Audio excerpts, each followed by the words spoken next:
¿Qué tal? Muy buenas noches. Bienvenidos al Cascabel en 13. Vean cómo ha reaccionado Rajoy cuando le han preguntado por Luis de Guindos y ese inminente nombramiento de vicepresidente del Banco Central Europeo. Vean. Presidente, ¿satisfecho con el nombramiento de Luis de Guindos como vicepresidente? Por favor. Bueno, en los próximos días, probablemente esta misma semana, antes del miércoles incluso, se dice Luis de Guindos va a dejar el gobierno o va a presentar la dimisión y Rajoy tendrá que nombrar a su sustituto en economía. Se habla de Fernando Becker, entre otros candidatos, pero este es uno de los que más suena. Luis de Guindos va a presentar su dimisión en breve después de que hoy ya sus colegas del Eurogrupo, los ministros de Economía y Finanzas de la zona euro, le hayan apoyado para ser vicepresidente y número 2 del Banco Central Europeo. Es la segunda autoridad monetaria y financiera de Europa, detrás de Draghi, y al que hasta hoy mismo también aspiraba un irlandés, Philip Lane, quien antes de la reunión retiró su candidatura. Cabe imaginarse que para disgusto de los eurodiputados socialistas españoles y de Pedro Sánchez, que le habían apoyado en el Parlamento Europeo frente a Luis de Guindos. Es incomprensible que los eurodiputados socialistas españoles, con la excusa de que preferían a una mujer, respaldaran a un irlandés antes que a un español, como número 2 de la institución económica más poderosa de la Unión Europea. Hay cosas que están por encima de las estrategias partidistas, y una sin duda era esta. Y hay cosas que también están por encima de actitudes y situaciones personales, como la que está afectando ya a una eurodiputada socialista. Esta sí, esta además es mujer y además compañera de partido, Elena Valenciano, a la que la dirección del PSOE parece que no quiere apoyar para que sea la máxima dirigente del grupo parlamentario que reúne a todos los socialistas de Europa. Elena Valenciano cuenta con muchas posibilidades de liderar a los eurodiputados socialistas europeos, pero la dirección del PSOE, tan feminista a la hora de exigirle a Rajoy una candidata mujer para la vicepresidencia del Banco Central Europeo, está decidida, sin embargo, a apoyar, insisto, a un hombre, al candidato socialista alemán, antes que a su eurodiputada, para disgusto, eso sí, e indignación de muchas mujeres del PSOE que se están rebelando. Pedro Sánchez parece que no olvida, o parece que no ha olvidado de ninguna manera, que Elena Valenciano apoyó en las primarias a Susana Díaz. Y hay situaciones como esta en que la grandeza y la generosidad tienen que anteponerse a las rencillas internas, a las cuitas personales. El feminismo al que apeló Pedro Sánchez para que una mujer fuera la vicepresidenta del Banco Central Europeo queda en evidencia con este caso. De confirmarse en el futuro la elección del alemán con el apoyo del PSOE, el agravio de Elena Valenciano sería por partida doble, por tratarse de mujer y además por ser española. En fin, más cosas que esta noche también les contaremos. La versión del himno nacional con letra que Marta Sánchez compuso e interpretó en su concierto de fin de semana en el Teatro de la Zarzuela de Madrid se ha convertido en uno de los temas más comentados y también aplaudidos, con algunas excepciones, eso sí, alguna excepción de gente acomplejada cuando de ponderar los símbolos nacionales se trata. Pero en general Marta Sánchez ha triunfado con esa iniciativa, insisto, muy plausible. Irene Azcutia, buenas noches, cuéntanos. Sí, buenas noches, Antonio. Pues en unos minutos vamos a poder hablar con la auténtica protagonista del día. Marta Sánchez nos va a contar cómo está viviendo esta revolución que ha supuesto su versión del himno de España con letra y con la que sorprendía a todos en el Teatro de la Zarzuela. Un momento que ya se ha hecho viral en redes sociales y que también está creando muchísima polémica en toda la clase política. ¿Quiénes están a favor? ¿Quiénes están en contra? En unos minutos se lo contaremos aquí en el plató del Cascabel. Quédense, no se lo pierdan. Y hablaremos con Marta Sánchez, pues sobre esta iniciativa de la cantante, extraordinaria cantante gallega. Vamos a preguntarles hoy el barómetro. La pregunta que hoy nos hace Lucía Núñez. Adelante, Lucía, buenas noches. Buenas noches, Antonio. Pues como decías, la pregunta del barómetro de hoy va sobre Marta Sánchez y su himno, porque ha abierto un eterno debate. ¿Cree que el himno nacional debería tener letras? Si cree que sí, debe de llamar al 905-855-001 y si por el contrario cree que no y le gusta la letra como está, debe de marcar el 905-855-002. Como todas las noches, esperamos sus llamadas, sus mensajes, pero también los comentarios en nuestra página oficial de Twitter, que como siempre, recuerden, el comentario debe ir acompañado del hashtag del programa y hoy, al ser 19 de febrero, el hashtag es #elcascabel19F. Más cosas. Esperanza Aguirre ha pasado esta mañana por el programa de Carlos Herrera en COPE y ha respondido a esas acusaciones que en su día Paco Granados, que fue su tercero de a bordo en el gobierno de la Comunidad de Madrid, le dirigió en declaraciones ante el juez de la Audiencia Nacional. Vean lo que ha respondido, entre otras cosas, la señora Aguirre. ¿Va a presentar una querella contra Francisco Granados? Pues mire, no, es que no tengo dinero, entre otras cosas. Esperanza Aguirre responde a las acusaciones de Francisco Granados. Es mentira, por lo tanto, que hubiera una campaña paralela. Yo creo que es totalmente mentira, pero si la hubo, sería el señor Granados. Y enmarca la declaración de su exsecretario general dentro de una nueva estrategia de defensa. Los imputados tienen derecho a mentir y prueba ninguna. ¿Se siente Aguirre traicionada? La expresidenta de la Comunidad de Madrid da la cara con Herrera en COPE. No tengo nada de qué esconderme. Todos los detalles esta noche en El Cascabel. Hoy estrenamos Economía de Bolsillo, una nueva sección en la que resolveremos todas las dudas de su economía doméstica. Pensiones, hipotecas, impuestos de sucesiones, la factura de la luz. Hoy, en nuestro estreno, analizamos si compensa hacerse un plan de pensiones privado. Arranca Economía de Bolsillo en El Cascabel. Bueno, pues ahora contaremos de esa economía de bolsillo y otras cosas de interés que iremos abordando a lo largo del programa y que iremos comentando, por supuesto. Pero antes, las claves del día, José Luis Pérez. Muy buenas con noches. Un nombre propio, claro. El de Luis de Guindos. Ahora sí, ahora ya es, de facto, va a ser vicepresidente ya del Banco Central Europeo, la segunda autoridad del Banco Central Europeo después de Guindos, de Draghi, pero ya ha dicho que se va, que dimite, o sea que incluso se habla de que el miércoles podría presentar la dimisión. Bueno, vamos por tanto, partes. Rajoy tiene que buscarle sustituto. Digamos que todavía es, y ahora explicamos por qué, vicepresidente del Banco Central Europeo in pectore, pero esta noticia seguramente no ha sorprendido a nadie. Luis de Guindos será el nuevo vicepresidente del Banco Central Europeo porque, como muy bien explicabas en tu editorial, el candidato irlandés se ha retirado de esa competición por la selección del vicepresidente. No es que se haya retirado porque le haya dado un arrebato de venga Luis, preséntate tú solo que así va a ser más fácil, sino porque efectivamente a la llegada al Eurogrupo el candidato irlandés, que es el presidente del Banco Central irlandés, se ha percatado de que el apoyo a Luis de Guindos era abrumador en ese Eurogrupo y que de hecho al irlandés casi solo le apoyaban el gobierno irlandés y Pedro Sánchez en España. El resto de los apoyos eran para el candidato español. Luis de Guindos, que como apuntabas ha agradecido al presidente del gobierno, a Mariano Rajoy, su apoyo y sobre todo ha dejado esa frase: su dimisión va a ser cuestión de días. Quiero agradecer en primer lugar el apoyo del presidente del gobierno. Sin su apoyo esto no hubiera sido posible. Bueno, yo ahora en cuanto vuelva hablaré con el presidente de gobierno, pero en los próximos días yo presentaré ya mi dimisión. Será una cuestión de días.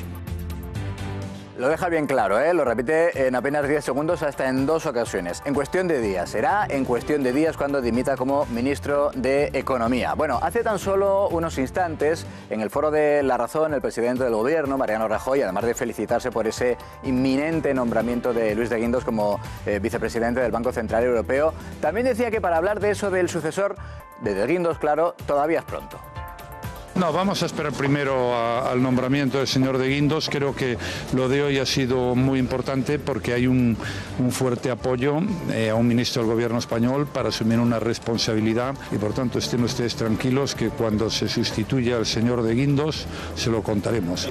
La verdad es que si quiere esperar, y Rajoy suele querer esperar, tiene la posibilidad de hacerlo. Fíjense en que Rajoy dice vamos a esperar a que sea oficial el nombramiento de Luis de Guindos como vicepresidente del Banco Central Europeo. Bueno, pues hay que explicar que Luis de Guindos empezará a trabajar en el Banco Central Europeo el 1 de junio y que antes tiene que cumplir un formalismo más. Es verdad que no es más que un trámite, va a ser el vicepresidente del Banco Central Europeo, pero eso lo tiene que aprobar el Consejo Europeo y para eso hay que esperar al menos hasta el 23 de marzo. Más o menos ese es el calendario. Corresponsal en Bruselas, José Luis Concejero, buenas noches.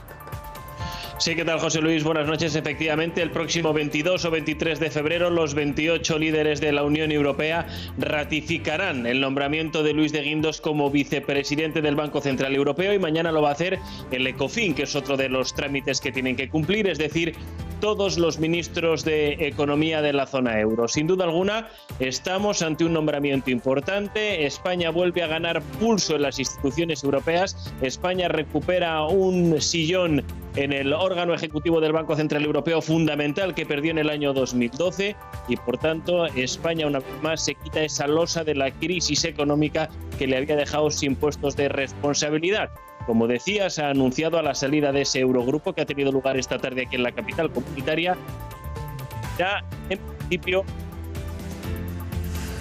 Bueno, tenemos alguna dificultad con el sonido. Luego volveremos a conectar, en cualquier caso, con José Luis Concejero, con Bruselas, para darles más detalles en relación con este nombramiento. Esperanza Aguirre ha sido hoy protagonista en el programa de Carlos Herrera y allí ha respondido a esas acusaciones graves que dirigió contra ella Paco Granados. Entre otras cosas ha dicho que no se va a querellar porque está tiesa. Dice que no tiene dinero para pagar a los abogados, ¿no? Esa es su versión. Es de hecho la primera vez que hablaba Esperanza Aguirre después de que la semana pasada, ante la Audiencia Nacional, el que fue su secretario general, Francisco Granados, la acusara de varias cosas. Fundamentalmente, decía Granados, de estar al corriente de la supuesta financiación irregular del Partido Popular en la Comunidad de Madrid. Ella, evidentemente, ha negado la mayor. Dice que no se percató de esa supuesta financiación irregular porque esos controles, dice, no los llevaba ella directamente como presidenta de la formación en la Comunidad de Madrid o como presidenta de la Comunidad de Madrid. Y también, como apuntabas, dice que no va a querellarse contra Granados a pesar de esas duras y graves acusaciones ante la Audiencia Nacional. Y si no se va a querellar contra Granados es exclusivamente por una razón, porque dice Esperanza Aguirre que no tiene dinero suficiente para los abogados. Para la financiación había 4 personas. El secretario general, que era el señor Granados, el gerente, el contable y el tesorero. ¿Va a presentar una querella contra Francisco Granados? Pues mire, no, es que no tengo dinero, entre otras cosas, para pagar abogados y procuradores para las mentiras del señor Granados. Los dirigentes del separatismo siguen desfilando por el despacho del juez Llarena en el Tribunal Supremo. Hoy lo ha hecho, entre otras, Marta Rovira, y ha salido con medidas cautelares, 60.000 euritos de fianza. Esta es una instantánea de hoy yendo efectivamente al despacho del juez Pablo Llarena en el Supremo. Fíjate que hoy suele llevar bufandas amarillas por aquello de lo que ellos llaman los presos amarillos o el lazo. Hoy no ha llevado ningún atuendo de ese color ante el juez Pablo Llarena, en el que efectivamente, ante el que efectivamente ha reconocido que en su momento, el mismo 1 de octubre, pidió a Puigdemont que se suspendiera ese pretendido referéndum, algo de lo que nos enteramos ahora. Es decir, el día 1 de octubre no les dijo a los catalanes, oigan, ustedes no vayan a votar, le estoy diciendo a Puigdemont que se paralice este supuesto referéndum del 1 de octubre. En cualquier caso, ella a la salida del despacho del juez Pablo Llarena, decía que hay que cumplir el mandato de los catalanes. Hemos defendido, por tanto, el ejercicio del trabajo, ¿no?, de diputado y diputada en el Parlamento de Cataluña. Hemos defendido el derecho de votar y de expresar sus opiniones de los ciudadanos de Cataluña en un Estado democrático y de derecho. Bueno, Marta Rovira, que es la secretaria general de Esquerra Republicana, que como apuntabas ha quedado en libertad bajo fianza de 60.000 euros, también ha declarado hoy ante el Tribunal Supremo en el despacho del juez Pablo Llarena la coordinadora general del PDeCAT, Marta Pascal, en una semana que para el juez Pablo Llarena va a ser intensa porque va a seguir tomando declaraciones en lo que ya es la recta final de su instrucción ahí en el Supremo, donde está nuestra compañera Cristina Bravo. Cristina, muy buenas noches. Muy buenas noches, José Luis. Ambas han llegado a este Tribunal Supremo. Primero lo hacía Marta Rovira, quien aseguraba ante el juez Pablo Llarena que ella no tuvo ningún cargo de responsabilidad en la decisión de las votaciones del 1 de octubre. Y como decíais, ha asegurado ante el juez que ella no quiso que se produjera esa votación el 1 de octubre, pero que Puigdemont decidió seguir adelante. Le ha impuesto esa libertad bajo fianza de 60.000 euros a pagar en un plazo razonable y hemos podido saber que esta fianza la pagarán las asociaciones independentistas ANC y Òmnium Cultural. Después declaraba Marta Pascal, quien ha asegurado, al igual que Rovira, que la declaración unilateral de independencia fue una manifestación política para acabar en una convocatoria electoral. A ella le ha dejado en libertad sin ningún cargo. Mañana sigue la ronda de declaraciones en este Tribunal Supremo. Por aquí pasarán Artur Mas y la presidenta de la Asociación de Municipios para la Independencia, Neu Lloveras.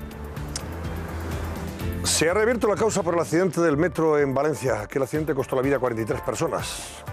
Un durísimo accidente en el mes de julio del año 2006 y efectivamente hoy hemos conocido que se ha reabierto esa causa. Vamos a ver ese titular del diario ABC que recoge esa noticia, reabierta la causa por parte de la Audiencia Provincial. Habría que decir en realidad reabierto porque esa causa ha sido ya archivada en 3 ocasiones. En las 3 anteriores el tribunal, el juzgado, la Audiencia Provincial entendió que no había causa para abrir diligencias penales contra nadie porque que decía la conclusión inicial fue un fatal accidente. Esa era la noticia de hoy. Ya decimos, la Audiencia de Valencia vuelve a abrir por tercera ocasión, mejor dicho, la causa de ese accidente en el que murieron 43 personas y 47 resultaron heridas. Bueno, hoy el ministro del Interior ha vuelto a hablar de contundencia contra los narcos que operan en la zona del campo de Gibraltar y también en las costas gaditanas. Pero claro, hoy lo han puesto en evidencia porque se han llevado una lancha en Conil, sin ir más lejos, los narcos, ¿eh? Es que efectivamente... Pero vamos, es que la han trincado y han desaparecido con ella y nadie le ha echado mano. Así es. El otro día, la semana pasada, decíamos, un presunto narco resulta herido durante una persecución con la policía, está en el hospital, se lo llevan del hospital. Ahora lo que se han llevado directamente es una de las lanchas de las que se había incautado la policía en su lucha contra el narcotráfico. Un robo, decía el ministro del Interior, Juan Ignacio Zoido, que ya se está investigando. Estamos trabajando para determinar que la utilización y por tanto la tenencia de lo que se viene a llamar y se conocen como las narcolanchas, pues que puedan ser un objeto de contrabando. Y hoy los Reyes han presidido la entrega de los Premios Nacionales del Deporte 2016. Ahí los tenemos. Eso es, esos son todos entre los más destacados, los tres más destacados del año que termina, pues Saúl Cravioto, por ejemplo, Mayalen Chorraut o Lidia Valentín. Dos nombres de mujer, porque efectivamente durante este último año el deporte femenino ha sido esencial para los éxitos del deporte en nuestro país. De hecho, también han sido destacados los responsables de Iberdrola por su apoyo al deporte femenino. Otro nombre femenino más, el de Teresa Perales, nadadora paralímpica, también mencionada hoy, también premiada hoy, con hasta 26 medallas en los Juegos Paralímpicos. Pues la verdad es que es un premio grande, ya lo habéis visto, que es muy grande, y no solamente porque el premio es grande, sino por todo lo que significa, ¿no? Es la primera vez que recibo algo así y es muy bonito. La verdad es que estoy emocionada, además, porque estar acompañada de tanto deportista de tanto calibre pues es muy importante. Y hablemos del himno versionado por Marta Sánchez. Y con Marta Sánchez, que enseguida la vamos a saludar. Pero antes, Antonio San José, buenas noches. Buenas noches. Muy buenas noches a Ana Samboal también. Buenas noches. A Verónica Fumanal, buenas noches. Buenas noches, y a Antonio. Pablo Iglesias, buenas noches. ¿Qué Pablo. tal? Buenas noches. Pues ahora os preguntaré, por supuesto, a ver qué os parece todo esto. Pero, en fin, la revolución ha sido extraordinaria. Ha sido una reacción bastante importante la que ha generado ese himno versionado por la propia Marta Sánchez, cuya letra escribió, según ha contado y ha revelado ella hace años, cuando tuvo que vivir en Florida y se retiró de nuestro país y tenía su nostalgia, su morriña, como buena gallega, y bueno, pues dijo, venga, voy a versionar un himno de España, como me ha salido. Y la verdad es que a la gente le ha gustado. Y así lo interpretó en el Teatro de la Zarzuela de Madrid, en ese concierto. ¿Qué se dice en las redes sociales de todo esto, Lucía Núñez? Pues en las redes Mucho y bien, ¿no? Eso es, en las redes sociales se ha hablado mucho sobre el himno de Marta Sánchez, que no ha parado de sonar. Escuchen.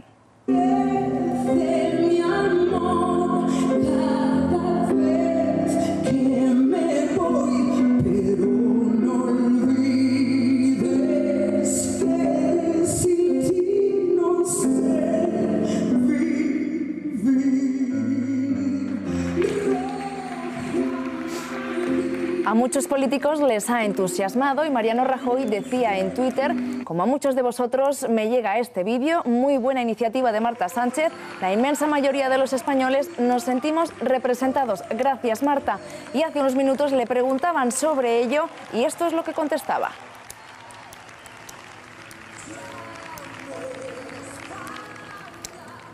No tenemos ahora mismo ese total de Mariano Rajoy y vemos de Rajoy y vemos un tuit de Albert Rivera en el que recuerda una de las frases del himno: rojo y amarillo, colores que brillan en mi corazón y no pido perdón. Valiente y emocionante Marta Sánchez poniendo letra y corazón al himno nacional. Otros no lo han acogido con tanto entusiasmo. Vean. Nuestro himno no tiene letra. ¿No está? No es ni bueno ni... Bueno, parece que estamos teniendo problemas con estos totales y también decirles que nuestro himno es el único himno sin letra del mundo junto a San Marino, Bosnia y Kosovo, pero ahora algunos incluso piden desde una conocida plataforma de recogida de firmas que sea oficialmente Marta Sánchez la autora de la letra del himno y que sea además ella quien lo cante en la final de la Copa del Rey de fútbol el próximo 21 de abril entre el Barcelona y el Sevilla. Puede que se quede en otro intento más de ponerle letra al himno de España, pero ya le han salido competidores. Callos, pulpo, paella valenciana, fabada y jamón, tortilla de camarón, escudella, chorizo, cochinillo, chocos, chuletón, mongetas y lacón, migas... Bueno, es Carlos Latre, con una versión un poquito más desenfadada, digamos, más desenfadada que la de Marta Sánchez, que tenía mucho sentimiento y también mucha pasión. Marta Sánchez, muy buenas noches. Hola, buenas noches, se me ha abierto el apetito. Y a nosotros también. Bueno, esta debe ser la entrevista número tropecientas, ¿no? que te hacemos hoy, ¿no? Todo el mundo quería hablar contigo. 40 o 50, claro. Creo. Y tú esperabas esta enorme reacción, sorprendente reacción, muy positiva en general, que ha generado esta versión del himno tuya. En la vida jamás me hubiera esperado algo así, jamás. ¿Qué impresiones y comentarios estás recibiendo desde que interpretaste el himno en la zarzuela, en el Teatro de la Zarzuela? Pues he oído de todo un poco, ¿no? Pero la mayoría han sido muy buenas. Me llevo un buen recuerdo de ayer y de hoy, de como quizás los días más emocionantes de toda mi carrera y de mi vida, la verdad. Bueno, hay políticos que no han ocultado su enorme satisfacción y apoyo hacia ti. Hemos visto antes el comentario en Twitter de Mariano Rajoy, también de Albert Rivera, por esta iniciativa. Sí. Alguno incluso pues, ha dicho que quiere que cantes esta versión del himno en el partido de la final de la Copa del Rey de Fútbol. Esas iniciativas sí te han llegado, ¿no? Sí, me han llegado y yo estaría dispuesta. Claro. Sería además un placer, fíjate, en el Wanda Metropolitano, nada más y nada menos. Hombre, yo creo que es riesgoso y sé que podría haber controversia y a lo mejor no todos estarían contentos y eso que se dice, que se pita y que no sé qué, pero la verdad es que me armaría de valor y lo haría si fuese una propuesta en firme, pero no quiero hacerme ilusiones, pienso que es solo eso, una propuesta. Tú que has vivido en Estados Unidos, sabes que los grandes encuentros, los grandes partidos de competiciones deportivas, los abre precisamente alguna cantante significada de ese país cantando el himno nacional. Bueno, y es algo normal. Aquí, desgraciadamente, todavía estamos muy lejos de que eso pueda verse. Sería estupendo que empezara ahora ya, ¿no? Y contigo, además. Está claro. Hombre, ya te digo, yo hasta que no sea algo más en firme no me quiero hacer ni ilusiones, pero sí me gustaría pensar que estuviéramos más orgullosos de nuestra canción nacional, la verdad. ¿Tú ya esto lo tenías preparado, que ibas en el concierto, ibas a arrancarte, le habías pedido al pianista, venga, dame los acordes que voy con mi letra? ¿Lo tenías previsto en el concierto, que ibas a cerrarlo así, o te salió de forma muy espontánea?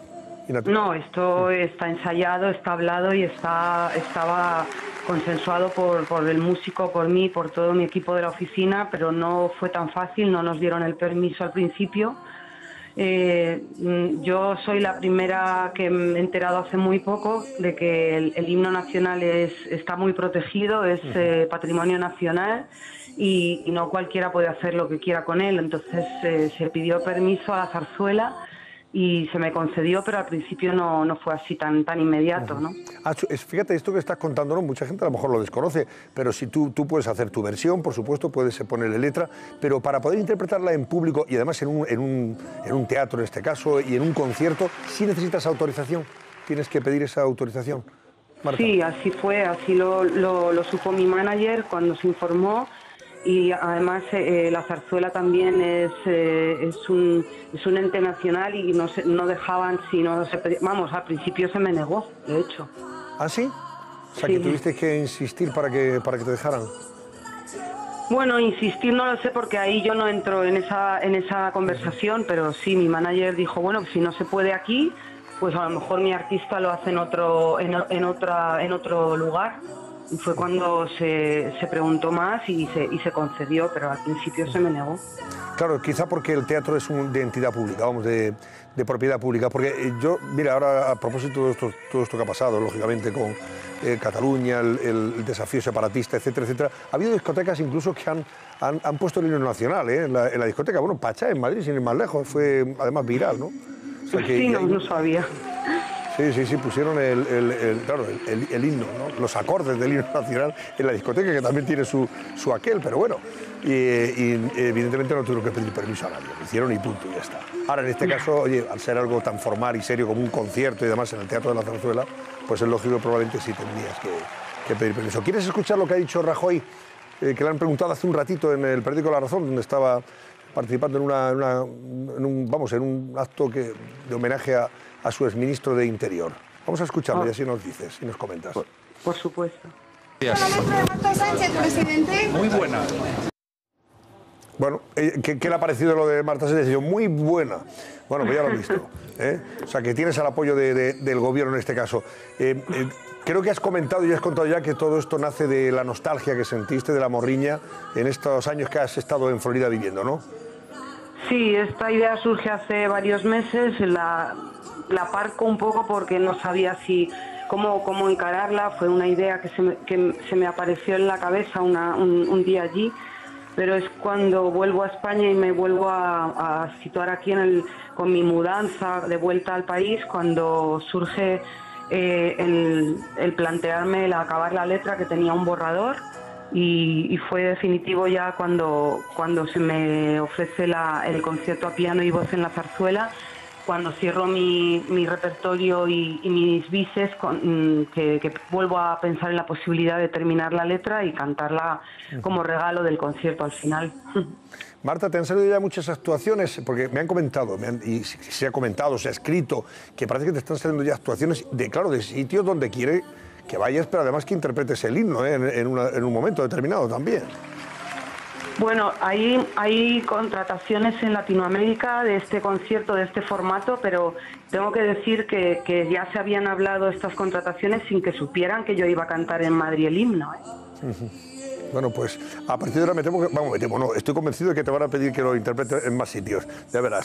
Bueno, rápidamente, ¿alguna pregunta para Marta Sánchez? No, yo preguntaría solamente a Marta Sánchez si ha pensado poner esta versión del himno en Spotify, porque si es así, va a arrasar, tal y como están las cosas, ¿no? No sé si lo has pensado. Pues lo que sí tengo idea es de grabarla para que esté el sonido claro, nítido, sin ruidos, y además me gustaría hacerlo también con algo más de apoyo que un solo piano. A lo mejor me gustaría incluso un apoyo de filarmónica, pero también, por favor, quiero aprovechar esta ocasión para deciros que no me voy a llevar ni un céntimo de todo esto. No vaya a ser que los españoles se crean que me voy a lucrar, porque no se me ha dado para nada la aprobación de SGAE ni de AIE, porque es patrimonio nacional y están reservados todos los derechos y no es legal.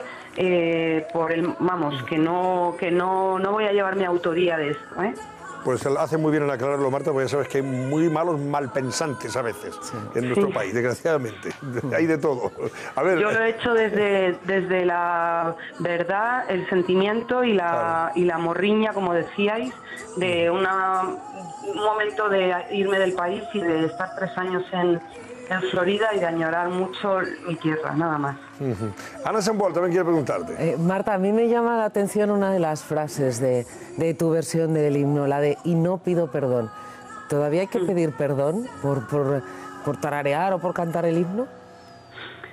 Pues, bueno, me gustaría pensar que eso se va a ir difuminando y que a lo mejor no sé si oso a pensar que con mi iniciativa se hace más popular, más bonito y más deseado el himno para los españoles, pero desde luego creo que deberíamos estar muy orgullosos de nuestro rojo y amarillo, de nuestra España, que es lo más bonito que hay en el mundo. Pablo. Marta, has dicho que habéis tenido que pedir permiso o realizar unos trámites, pero no sé si también os han revisado la letra, por lo menos echado un vistazo durante esos trámites. Pues,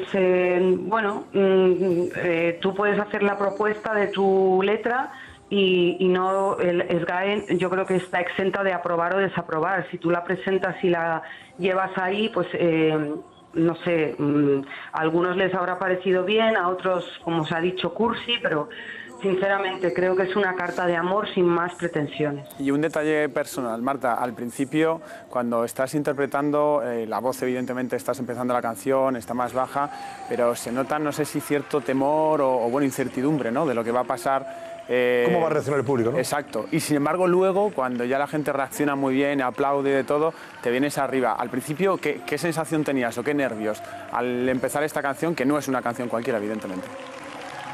Pues tenía pues algo de certidumbre, sin duda, porque no sabía cómo iban a reaccionar, pero también tenía un poco de tranquilidad porque lo he hecho con todo mi respeto y es una carta de cariño y de amor al país que amo y no sé, tenía la impresión y tenía, no sé, el relax de pensar que iba a gustar, porque la he cantado con cariño, le hemos hecho este arreglo a piano, yo no sé, creo que yo estaba bastante tranquila, pero sí, desde luego no sabía cómo iba a reaccionar el público. Pues Marta, te deseamos todo lo mejor y que tengan muchos conciertos, nuestro respeto, por supuesto, nuestro apoyo y también nuestra enhorabuena por esta iniciativa. Personalmente a mí me ha gustado, me ha encantado. Ha sido un día maravilloso y me voy a la cama encantada y feliz. Pues enhorabuena, de verdad, y muchas felicidades, Marta. Gracias. Gracias, un abrazo enorme. Otro para ti, gracias. Bueno, pues ya está dicho todo, ¿verdad? Yo creo que, bueno, en general, de verdad que la reacción ha sido muy general, muy positiva. Pues como tiene que ser, de respeto y ya está. Es una iniciativa que ha tenido ella y yo creo que hay que aceptársela como eso. Y luego hay otra gente pues que ha aprovechado para decir, oiga, pues mire, ¿y por qué no? Otra vez el eterno debate de ¿y por qué no le ponemos letra al himno? ¿Y por qué no a lo mejor arreglado y tal? Es verdad. De hecho, Antonio, sí. en el 2007 Joaquín Sabina escribió un himno, una letra para el himno que a mí personalmente me parece maravillosa porque es una muy de ciudadanía, muy republicana, muy de lo que es este país, además escrito por uno de los mejores poetas, en mi opinión, que tiene este país, que es Joaquín Sabina, y en aquel momento quedó guardada, no se utilizó y ahora el debate vuelve a emerger con esta canción. Pero fijaros que en aquel momento no pasó de una anécdota en 4 medios de comunicación. Yo ya he tenido una reacción extraordinaria. ¿Por qué? Pues por la coyuntura en la que vivimos. También, ¿no? Bueno. La nación española, ese concepto está siendo cuestionado como nunca en la historia reciente de la democracia y creo que se ve ese apoyo a esta letra que gustará menos o más, pero como ha dicho Marta, está escrita el del respeto, el cariño y por lo tanto... Pues, y del corazón y el sentimiento de verdad de alguien que quiere a su país, efectivamente. Y por eso se le respeta y se le quiere. A este negocio. Sí. Antonio, yo creo que lo importante en cualquier caso no es la letra, en particular la letra que canta Marta Sánchez, sino la iniciativa en sí. Es decir, es la oportunidad, el momento. Vivimos un momento político y social muy convulso después de meses en los que todo lo que tiene que ver con España se ha visto amenazado y ha habido un intento de quebrar España como país, con la historia de España. Entonces, esta iniciativa de Marta Sánchez yo creo que no es la letra, no es el himno, sino que es representar a toda esa población española que se siente atacada y que la propia Marta Sánchez, que nunca se le había pasado por la cabeza hacer esto, siente la necesidad desde el corazón de defender a su país y cantar por su país. Y eso que ha hecho Marta Sánchez lo sienten millones de españoles a pesar de lo que pasa en Cataluña. O precisamente por lo que pasa en Cataluña, porque yo creo que la frase que mejor resume esto es que no hay Puigdemont que por bien no venga. Pues por eso ha tenido tanto apoyo y tantos parabienes, Marta Sánchez, y tantas felicitaciones, efectivamente. Bueno, volvemos enseguida, si queréis luego decimos algo más, pero bueno, tendremos otros temas de interés que también le vamos a abordar. Hablaremos de lo de Esperanza Aguirre en su paso por la COPE con Carlos Herrera, por ejemplo, y también de las Martas, hombre, por el Supremo que han pasado, Marta Rovira, Marta Pascal, y de los que tienen que pasar a partir de mañana. Y, en fin, más temas de interés que el día nos ha dejado. Lo que está pasando en Baleares, hombre, con la lengua. Hay que fastidiarse, iba a decir, que te pidan más, que sea más importante saber catalán, que tener conocimientos para meterle el bisturí a un paisano en un quirófano, es que tiene bemole la cosa, por no decir otra cosa. Volvemos enseguida, hasta ahora.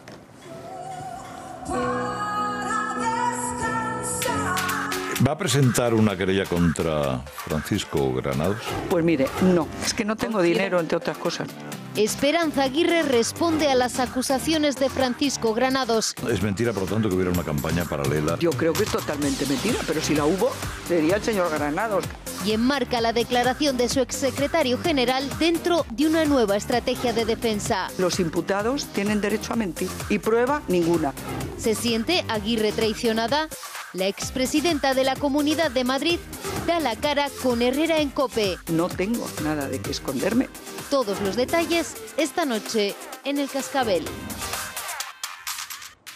¿Va a presentar una querella contra Francisco Granados? Pues mire, no, es que no tengo dinero, entre otras cosas. Esperanza Aguirre responde a las acusaciones de Francisco Granados. Es mentira, por lo tanto, que hubiera una campaña paralela. Yo creo que es totalmente mentira, pero si la hubo, sería el señor Granados.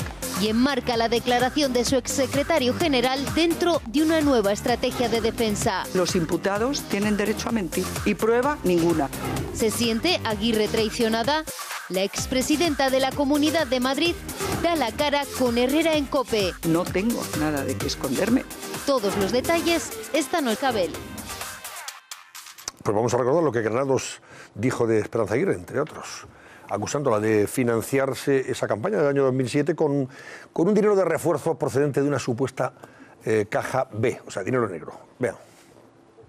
Que yo soy consciente de que ha habido una campaña paralela de refuerzo a la campaña de Esperanza Aguirre, no del Partido Popular de Madrid, de Esperanza Aguirre concreta, de refuerzo a la campaña de Esperanza Aguirre, y que esa campaña se ha llevado fuera del ámbito del gerente regional del partido y fuera del ámbito del partido.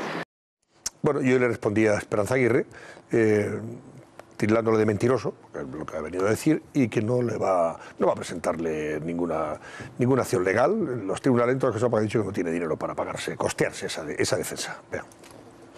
¿Va a presentar una querella contra Francisco Granados?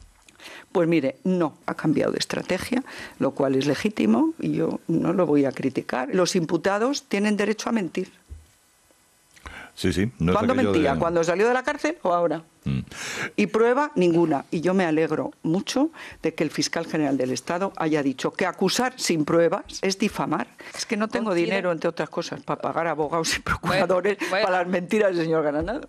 Bueno, pues eso decía hoy en el programa de Carlos Herrera en COPE. Ya lo habéis visto. En fin, es verdad que además el juez de la Audiencia Nacional no ha imputado a Aguirre. Es que corresponde al que acusa aportar las pruebas. Hace bien ahí diciendo, oiga, si viene con pruebas, pues ya responderemos. Si no, no es más que una difamación. Claro, Cristina Cifuentes, ella sí ha presentado una querella. Sí, pero es porque ahí hay un tema personal. Claro, terrible, es una cuestión personal y además de baja estofa, digamos, la situación profesional de ambas no es la misma. Aguirre está retirada de la política, Cifuentes es presidenta de la Comunidad de Madrid y quiere seguir siendo candidata al menos. Yo creo que el señor Granados no para de hacer amigos, ¿no? Lleva una temporada en que evidentemente cuando se acusa sin aportar ni un solo papel ni una sola prueba, pues evidentemente tiene la respuesta de aquellas personas que han sido relacionadas en sus declaraciones y tienen lógicamente el ánimo de defenderse. Pero yo lo que no entiendo, francamente, por qué Esperanza Aguirre no ejerce sus derechos. Es decir, si dice que no tiene dinero, yo creo que bueno, eso deja de ser una butad, ¿no? No tengo dinero para presentar una querella. Bueno, pues yo creo que si se siente herida, lógicamente, si se siente vilipendiada, se siente acusada sin pruebas, pues ejerce el derecho de la defensa, de un abogado, un bufete que la represente y pleitear, porque, claro, si eso es así, no hay que dejar pasar ni una. O sea, yo no dudo por supuesto, de la inocencia de Esperanza Aguirre, pero si es así, si le está acusando sin pruebas, creo que no debe dejar pasar la oportunidad. Ahora, el señor Granados va a volver a acudir ante el juez, va a volver a declarar en los próximos días. Creo que mañana mismo. Mañana mismo. Sí, esta semana. Bueno, entonces, si es verdad esto, hay que poner, digamos, coto a ese tipo de declaraciones injuriosas sin presentar papeles. Porque en sede judicial, Antonio, hay que ir con papeles, hay que ir con pruebas. Esto es la justicia, no puedes ir a decir lo que quieras. Pero para eso está la Fiscalía. No llame a declarar a Esperanza Aguirre y le llame como investigada, me imagino dirá, oye, pues lo que haya dicho este tío forma parte de su derecho de defensa, que aunque el derecho de defensa no incluye el derecho de ofensa y de mentir, pues él lo ha utilizado porque es su estrategia y punto, ¿no? Bueno, debemos tener en cuenta que él ha ido en calidad de testigo, él pidió declarar y por lo tanto ha ido a dar su versión. Ahora es tarea de la justicia ver si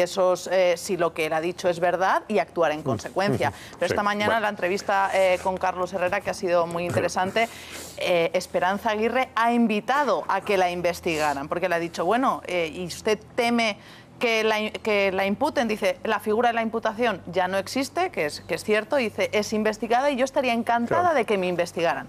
Cuando ha dicho esta frase, no sé si Esperanza, que es muy lista, está poniéndose la venda antes de la herida y diciendo, oye, no tengo nada que esconder y por lo tanto si la justicia me investiga estaré a disposición, y se estaba anticipando un par de pasos. Ya veremos lo que hace la justicia, pero lo que estamos viendo ahora mismo es en el Partido Popular, en este caso, un sálvese quien pueda. Se están repartiendo culpas, aquí nadie sabía nada, parece que los máximos dirigentes todos tenían varias personas de confianza a las que pueden en estos momentos echar la culpa, y lo que creo que todos los madrileños tienen derecho a saber si el Partido Popular fue dopado, es decir, con financiación irregular a las elecciones autonómicas del 2009 y 2007, creo que se investigan, o si no, porque es cierto que esto es muy grave, porque lo que está atenazando es la calidad democrática de nuestro país. Todos los partidos tienen que concurrir en igualdad de condiciones, y aquí lo que se está investigando es que había un partido que iba dopado. Brevemente, venga. Bueno, Pablo, que vamos a pasar a mí me hace gracia las declaraciones de Aguirre de que no tiene dinero para ir a los juzgados. Estaba recordando yo unas declaraciones del año 2006, que no sé si recordaréis. Entonces era presidente de la Comunidad de Madrid y ya decía que tampoco tenía dinero, porque tenía una casa muy grande, con unos techos muy altos y, bueno, calentar esa casa en invierno era muy caro, tal. Bueno, sigue con el mismo argumento. Yo creo que lo que busca en realidad es minimizar, casi ridiculizar las declaraciones de Granados. Yendo al fondo de las declaraciones de Granados, las acusaciones contra Aguirre son más graves, porque lo que hizo Granados Aguirre fue señalarla como la máxima responsable de todo ese entramado, mientras que a Cifuentes lo que hizo fue acusarla de una relación personal. ¿Qué pasa? Que es más difícil justificar la relación personal y por tanto es más fácil un delito de atentado contra el honor de la señora Cifuentes, es más fácil de probar eso que la otra acusación de Granados. No, la acusación a Cifuentes era más amplia que una relación personal. Que ya conocía, pero a raíz de una relación personal usted ha dirigido y ha trabajado en las campañas. La acusación era mucho más amplia que eso. Pero vamos a ver, estaba basada en la relación personal. Sí, hablamos aquí de ello en su momento, fue de una miseria moral, pero vamos a pasar a otro tema. Esto ya lo hemos debatido. Una frase solamente. Que si no avanzamos. No, pero fijaros una cosa, y es que él habla de una campaña personal de Esperanza Aguirre al margen de la campaña del Partido Popular. Pero en cualquier caso, ahí está, claro. Por eso digo que Aguirre tiene que defenderse. Está muy bien, era el secretario general del juez, no es verdad. No, pero mientras el juez no llame a investigar a nadie más, a declarar a nadie más. Que la acusación es una acusación. Se va a quedar todo en eso, en el desahogo probablemente de alguien que no tiene más pruebas. Claro, si tuviera pruebas es otra cosa. Esa es la parte en que Esperanza Aguirre es inteligente. Cuanto antes se cierre el tema, mejor para ella. Vamos a acercarnos hasta el Supremo porque tenemos ahí a Cristina Bravo. Hoy siguen pasando dirigentes del proceso separatista por el Supremo, por el despacho del juez Llarena, que le está tomando declaración, lógicamente, instruyendo la causa que sigue por delitos de sedición, rebelión, malversación de dineros públicos, etc. Hoy han pasado las Marta Rovira, y Marta Pascal. Marta Rovira es la número 2 de Esquerra Republicana de Cataluña, Marta Pascal es la número 2 de Junts per Catalunya, si me permiten la expresión, ¿no? Y mientras que la primera ha salido en libertad bajo fianza de 60.000 euros, la segunda ha salido sin medidas cautelares, después de declarar. Y todas ellas, según el juez, y por eso les llaman a declarar, podrían formar parte de ese núcleo duro de la logística del referéndum ilegal del 1 de octubre. Y por eso están declarando. Y por eso hay algunas medidas cautelares, como el caso de Marta Rovira, la número 2 de Esquerra. Está allí Cristina Bravo. Vamos a ver, Cristina, ¿quién más queda por pasar por ahí en los próximos días? Buenas noches. tal, Antonio? Buenas noches. Pues quedan todavía por declarar mañana Artur Mas y también la presidenta de la Asociación de Municipios para la Independencia, Neus Lloveras. Esta mañana acudía en primer lugar a este Tribunal Supremo Marta Rovira, quien le ha asegurado al juez que ella no tuvo ninguna carga de responsabilidad en la gestión de las votaciones. Incluso le ha asegurado al juez Pablo Llarena que ella intentó impedir o suspender las votaciones del 1 de octubre, pero que fue Puigdemont quien decidió seguir adelante. Finalmente, como decías, le ha dejado el juez en libertad bajo fianza de 60.000 euros a abonar en un periodo razonable, y hemos podido saber, Antonio, que esta fianza la van a pagar las asociaciones independentistas ANC y Òmnium Cultural. Marta Rovira, a su salida de este Tribunal Supremo, ha defendido ante los periodistas a los diputados que quisieron votar y ejercer su libertad. La escuchamos. Hemos defendido el derecho de votar y de expresar sus opiniones de los ciudadanos de Cataluña en un Estado democrático y de derecho. 2 horas más tarde acudía a declarar también a este Tribunal Supremo Marta Pascal, la coordinadora general del PDeCAT, quien ha asegurado, al igual que lo ha hecho Rovira, que la declaración unilateral de independencia fue una simple manifestación política sin efectos jurídicos para culminar en una votación, en una convocatoria electoral. El juez ha decidido ponerla en libertad sin medidas cautelares. Mañana, como decíamos, vendrán Artur Mas y Neus Lloveras, pero también hemos podido saber hoy, Antonio, nos hemos enterado de que el próximo en declarar ante la Audiencia Nacional será el mayor de los Mossos, José Luis Trapero, porque la juez Carmen Lamela considera que ha incurrido de nuevo en un delito de sedición porque tenía planeado no actuar en el operativo del 1 de octubre. Gracias, Cristina Bravo. Bueno, siguen desfilando y el miércoles también tiene que declarar. Vamos a ver si aparece, si comparece, porque está en Suiza una de las dirigentes de la CUT, Ana Gabriel, también dentro de este entramado del operativo logístico del referéndum, del núcleo duro de ese referéndum ilegal. Marco Chiasa, buenas noches. ¿Qué se sabe de la señora Gabriel, que está en Suiza? No sabemos si se queda allí, va a venir, ¿qué va a hacer?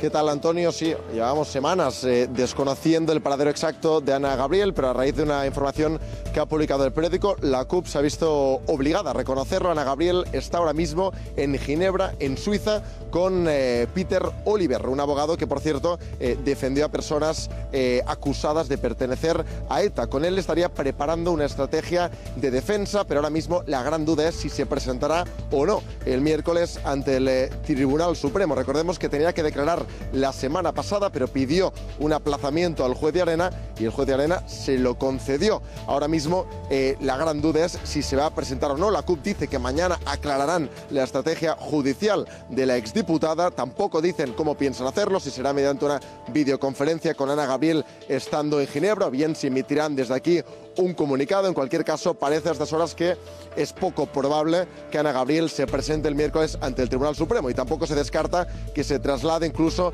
a otro país. Pero volviendo, Antonio, a Barcelona, ya tiene fecha la manifestación que ha convocado Tabarnia y será el próximo domingo 4 de marzo. Inicialmente iba a ser este fin de semana, pero debido al Mobile World Congress, sus dirigentes dicen que no quieren, los dirigentes de Tabarnia, afectar a la estabilidad en las calles de Barcelona y que por tanto prefieren aplazar, aunque eso sí, este fin de semana simpatizantes de Tabarnia se acercarán hasta la Plaza de Cataluña para apoyar a muchos constitucionalistas que llevan semanas acampando en la Plaza de Cataluña defendiendo la unidad de España.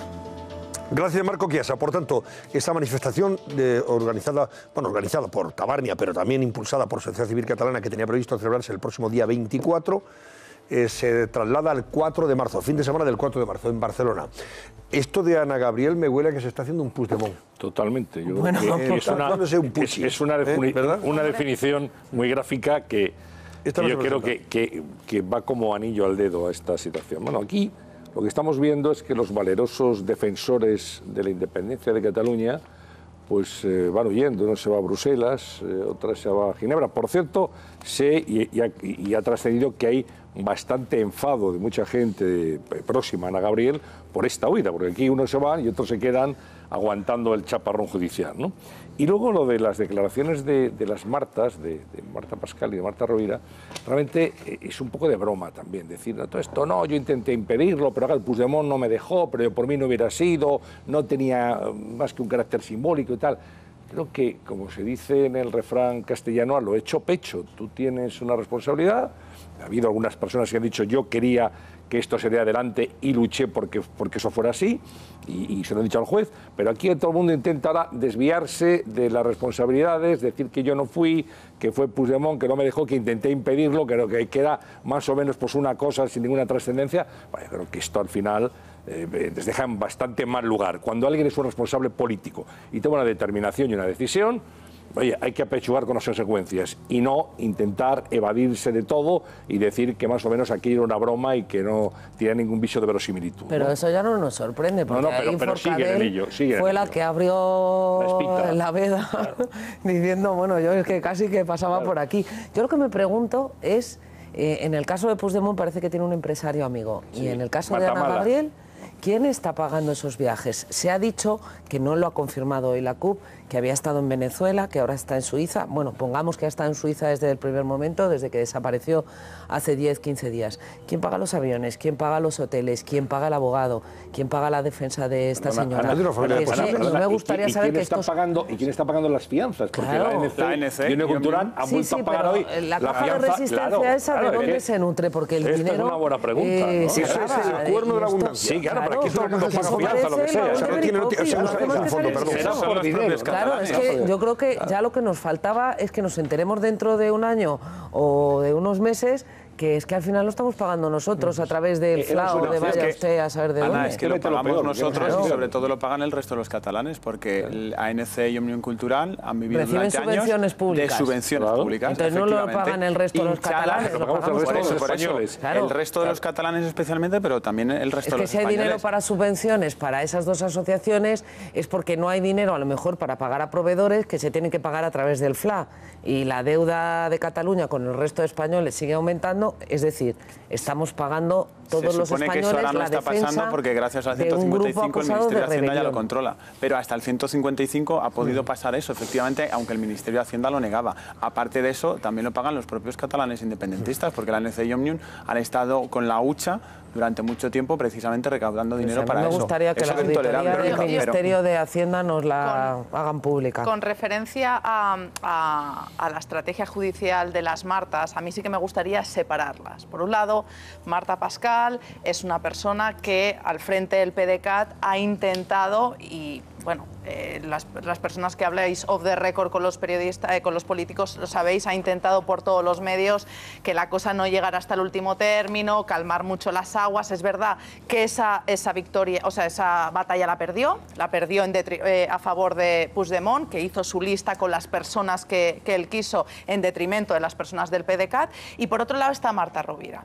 Marta Rovira, quiero recordar que el 6 y el 7 de septiembre, con las famosas leyes de transitoriedad judicial, fue ella quien alzó la voz para que esto se metiera en el Pleno. Aparte, esta persona estaba aquel día famoso que Puigdemont casi convoca elecciones y que estaba un núcleo duro en el que le presionó para que no hiciera ese paso y no convocara elecciones, y una de las personas que estaba era Marta Rovira, es decir, unas personas que presionó para que Puigdemont no convocara y ahora va diciendo que ella no quería que se votara el día 1. Claro, pero por otro lado... Vamos a suspender la consulta, hombre, pero por favor. Pero por otro lado, creo que tenemos que podemos estar satisfechos de que, oye, la ofensiva está calmándose y todo se está encauzando por la vía judicial, por la vía de la legalidad, y está claro, lo que están diciendo es que obviamente no hubo una declaración de la que se derivara ninguna consecuencia ni jurídica ni política, y que por lo tanto era un desideratum o era una acción más voluntarista y de cara a la galería, y lo que estaría bien es que además de decírselo al juez, le explicaran estas verdades al pueblo de Cataluña, a aquellos que se han pasado la campaña electoral sin decirles, mire, no, os trajimos hasta aquí, era un viaje hacia ninguna parte y ahora lo que toca que hacer es en el sistema de las autonomías, en un sistema bajo la Constitución, hacer política y cada uno sentirse legítimamente lo que quiera, independentista, españolista, autonomista o federalista. No lo van a admitir jamás ni lo van a reconocer jamás, desgraciadamente. Estamos de vuelta enseguida. Venga, vamos a ocuparnos de lo que está pasando en Baleares. Gran polémica y además más que justificada en contra de ese decreto que exige que un médico que pueda irse a las islas a trabajar conozca el catalán, sepa el catalán. Parece que se antepone el conocimiento del catalán al del conocimiento sobre la materia que nos ocupa. En este caso, un médico, pues eso, la medicina.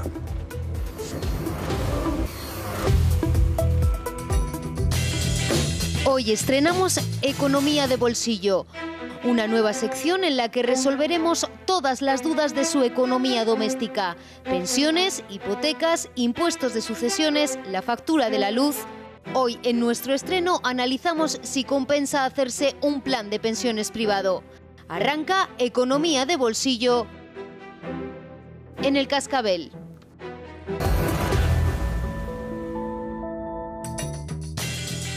Hoy estrenamos Economía de Bolsillo, una nueva sección en la que resolveremos todas las dudas de su economía doméstica. Pensiones, hipotecas, impuestos de sucesiones, la factura de la luz. Hoy, en nuestro estreno, analizamos si compensa hacerse un plan de pensiones privado.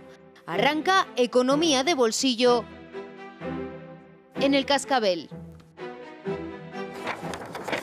Bueno, manifestación en Mallorca este fin de semana en contra de ese decreto que exige el conocimiento del catalán a los médicos que quieran trabajar en la sanidad pública de las Islas Baleares. Los idiomas no salvan vidas por una sanidad sin fronteras lingüísticas. Ese era el lema de los manifestantes, que creen que es mucho más importante el conocimiento del médico con sus máster y con todos, en fin, toda la investigación que conlleve y el estudio realizado, lógicamente, para operar, que el conocimiento del idioma, que también puede estar muy bien, pero oiga, no anteponga usted a la hora de baremar el conocimiento del catalán al conocimiento médico de la persona en cuestión.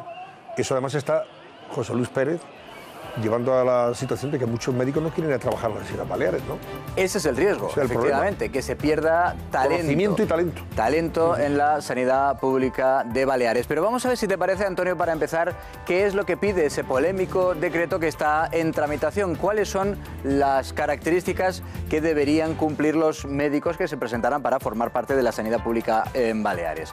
Médicos y enfermeros deberían acreditar el B1 en catalán. El B1 catalán es un examen que incluso algunos catalanoparlantes, personas que tienen el catalán como lengua madre, dicen que tendrían dificultad para llegar a aprobar el B1 para médicos y enfermeros. La exigencia es algo menor para los auxiliares de enfermería, a los que van a pedir el A2. Evidentemente, decíamos, el decretazo está en tramitación y el gobierno de Armengol, como gran concesión, dicen ellos, lo que han hecho ha sido decir, bueno, vamos a dar 2 años de plazo para que aquellos que en las próximas convocatorias de plazas obtengan, superen ese examen, puedan llegar a tener ese B1 en 2 años. Es decir, que no sería, en teoría, luego vamos a ver cuál es la realidad, pero no sería en teoría necesario para optar a esas oposiciones tener ya ese conocimiento de catalán B1 en el caso de médicos y enfermeros o de B2 en caso de auxiliares de enfermería. Insisto, esto está lo que está encima de la mesa, ese decreto que está en tramitación con esta supuesta suavización que ya se ha propuesto, entre otras cosas, a raíz de las protestas que han suscitado esa exigencia de medidas. Decía que, como bien apuntabas, la ministra de Sanidad, Dolors Montserrat, dice que si eso se aplica tal cual está, va a suponer la pérdida de talento, de buenos profesionales que podrían acudir a la sanidad pública balear y que, evidentemente, quienes pagarían esa ausencia de talento serían los pacientes de esa sanidad. Las lenguas no salvan vidas. Valorar a un profesional sanitario por si sabe más o sabe menos una lengua, lo que estamos haciendo es perdiendo talento sanitario, talento de los profesionales sanitarios, pero realmente quien realmente sale perdiendo somos todos los pacientes. Bueno, ¿y qué pasaría si algún médico superara la oposición, las próximas plazas de oposición que se presenten, pero no tenga catalán y tampoco aproveche esa supuesta moratoria de 2 años para aprender catalán? Entonces tendría una serie de vetos, ese perfil de las personas que optaran, que consiguieran su plaza de oposición, pero no superaran el B1 de catalán. No podrían solicitar traslados, esos médicos estarían vetados para esos traslados. Tampoco podrían optar a ascensos si en esos 2 años no aprenden catalán, y tampoco podrían tener acceso a la carrera profesional, que es lo que les da lugar a pluses económicos. Pero les decía, en principio podrían aprobar, según la teoría, esa oposición sin el conocimiento de catalán. Eso es lo que dice la teoría. Vamos a ver qué es lo que está ocurriendo ya, incluso antes de la aplicación de ese decreto, en la realidad de la sanidad pública baleares. Lo cierto es que, lo vamos a ver en ese primer titular, ya se está excluyendo al personal sanitario por no tener esos conocimientos del catalán. Insisto, esto está ocurriendo incluso antes de que entre en vigor ese nuevo decretazo. Y dirán, ¿cuántos? 2, 3 se han visto perjudicados por no conocer catalán? Bueno, pues hasta 265 sanitarios en Baleares ya no han tenido esa oportunidad de trabajar, por ejemplo, como técnicos de radioterapia, que son una de las últimas plazas que han salido a concurso. No han tenido oportunidad de poder optar a esa oposición precisamente por no tener ese B1 de catalán. Esto está ocurriendo ya, insisto, antes incluso de la aplicación de ese decreto que endurece todavía y notablemente la norma. Tremendo. Gracias, José Luis Pérez. Vamos a ver, Luis Enrique Apolinar es presidente del sector de sanidad del sindicato CESID de las Islas Baleares, con sede en Ibiza. Don Luis Enrique, buenas noches. Buenas noches, Antonio. Esto que estamos contando es tremendo. No sé, ¿ha oído usted la información que nos ofrecía José Luis Pérez?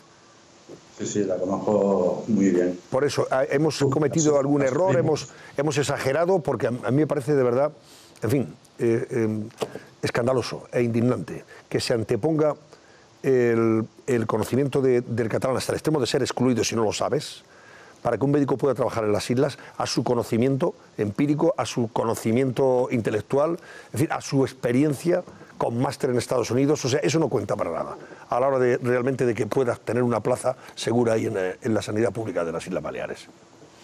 Pues sí, parece que es una medida que se ve claramente que es únicamente, estrictamente política, que antepone la capacitación lingüística al desarrollo profesional y a la capacidad profesional de los profesionales que son los que le aseguran la calidad de la asistencia sanitaria del servicio de salud.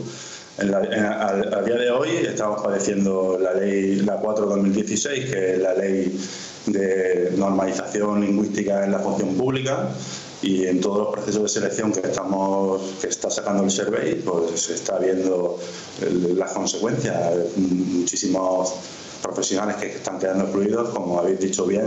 Esta última, el viernes, salieron 2 procedimientos de selección temporal de 2 categorías de técnicos de radioterapia y de anatomía patológica, y los resultados son escalofriantes. El técnico de radioterapia, de solamente 18 admitidos y 162 excluidos, y de ellos 160 por no tener el requisito del catalán. ¿Creen ustedes, Luis Enrique, que van a poder frenar este decretazo que impulsa el gobierno socialista de las Islas Baleares con el apoyo de MES y de Podemos, con la oposición de Ciudadanos y del Partido Popular? Pero ¿creen ustedes que el personal sanitario, que imagino que en su mayoría estará en contra, no sé, puede haber excepciones, pero mayoritariamente está, y sobre todo los pacientes, que son los que sufren las consecuencias? Si yo soy médico y soy un buen cirujano y me apetece trabajar en Mallorca o en Ibiza, desde luego a mí no me esperen allí, ¿eh? O sea, claro, si no sé catalán, ¿para qué voy a ir? Yo luego podría aprender catalán, por supuesto que sí, en mis ratos libres y todo lo que quiera, pero si esa es una exigencia sine qua non, pues que no me esperen allí, me iré a otro sitio, lógicamente, y perderán los pacientes, que no tendrán buenos profesionales, así de claro. No, estamos en ello.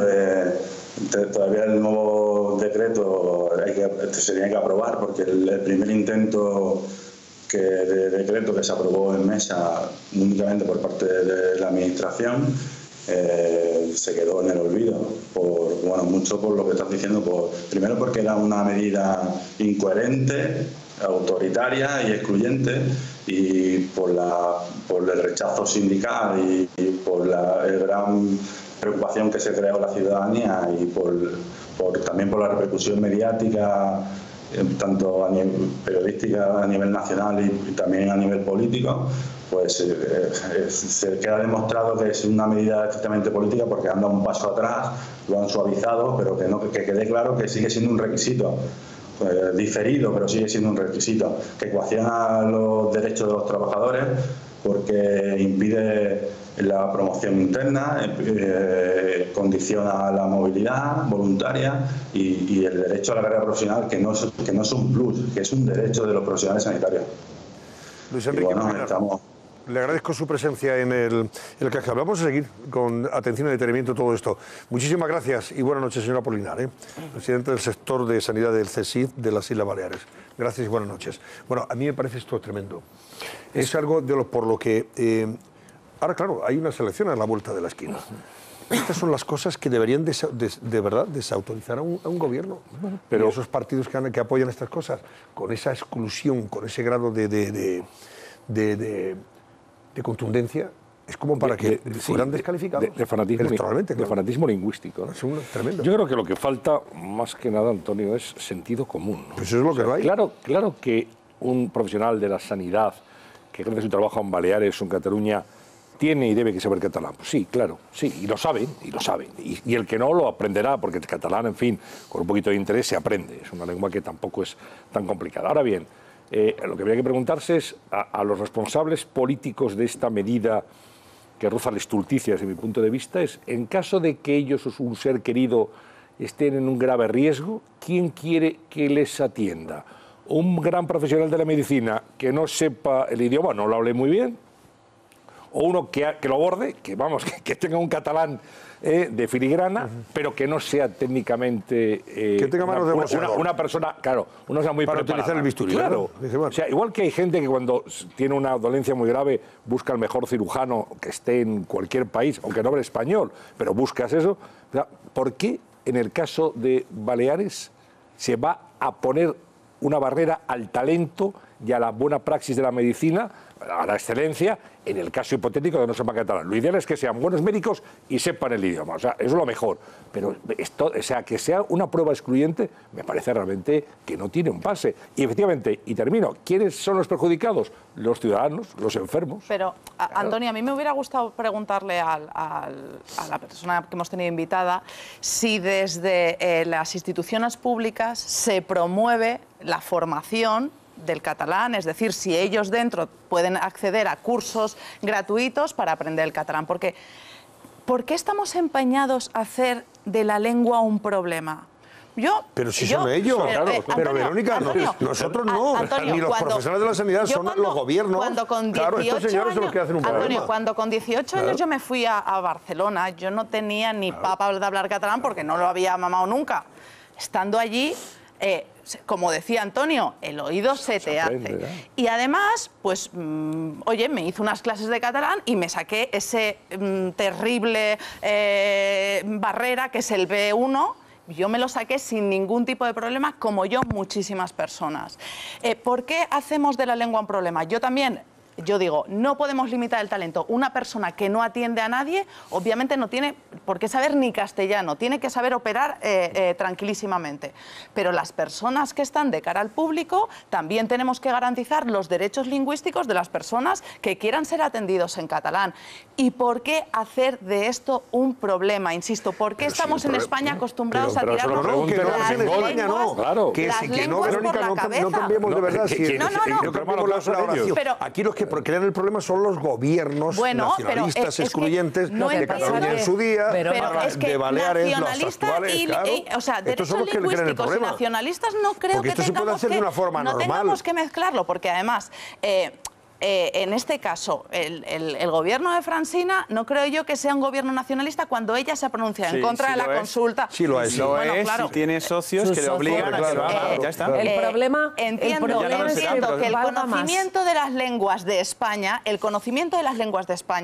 gallego, catalán, euskera, debería estar muchísimo más promocionado y deberíamos de dejar de tirarnos las lenguas en la cabeza y poner en valor la riqueza cultural y lingüística de este país. Estoy muy orgullosa de haber aprendido catalán, como inglés, como francés, como me encantaría saber todas las lenguas del mundo. Pero eso no es compatible con lo que el decretazo Antonio, o este tipo no hay de nadie que no se saque un nivel B de catalán. Pero no hay absolutamente nadie. Hay gente que va con 55 años y le cuesta aprenderlo.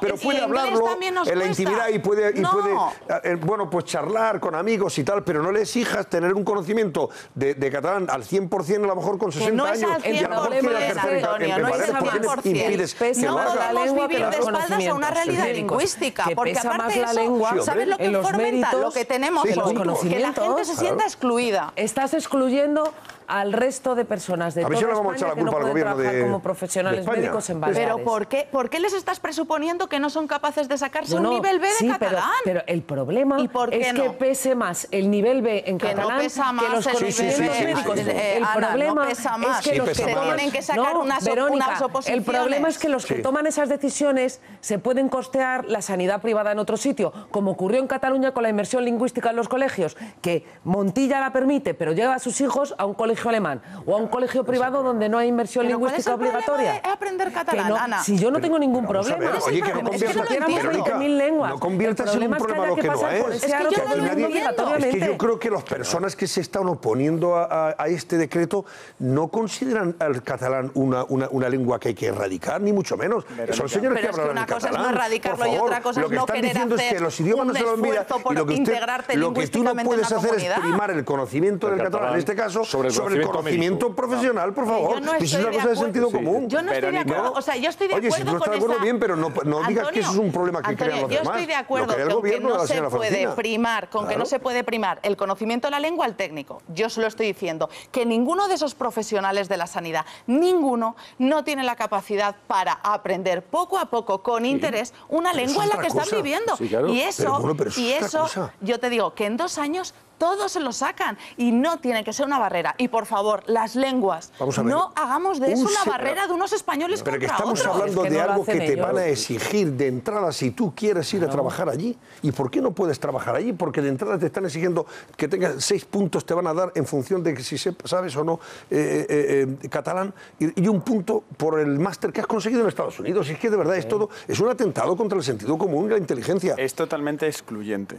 Totalmente excluyente, tú pones el foco en por qué no podemos aprender. Sí, podemos aprender catalán, podemos aprender euskera, podemos aprender gallego, podemos aprender cualquier inglés, lengua. Francés, el tema no es alemán, ese, es que se está poniendo, el foco es al revés. Están imponiendo al que no sabe catalán, le están obligando a que aprenda catalán, porque si no aprende catalán, como ha explicado José Luis, entre otras cosas, no tiene derecho a ascensos, puede tener menos pluses, no tiene derecho a traslados, con lo cual tú, por no saber catalán, te están excluyendo, eres inferior al resto de los demás. Y esto al final significa una división entre buenos y malos, entre los que saben catalán, que son los buenos, y los que no saben catalán, que son los malos. Y eso es excluyente, eso es propio de otros tiempos. El problema de todo esto, el problema de fondo, es que la lengua no se utiliza como elemento integrador, como tú decías, y ahí estoy de acuerdo, pero los que no lo utilizan como elemento integrador son los independentistas. Y partidos como el PSOE, que en este caso están...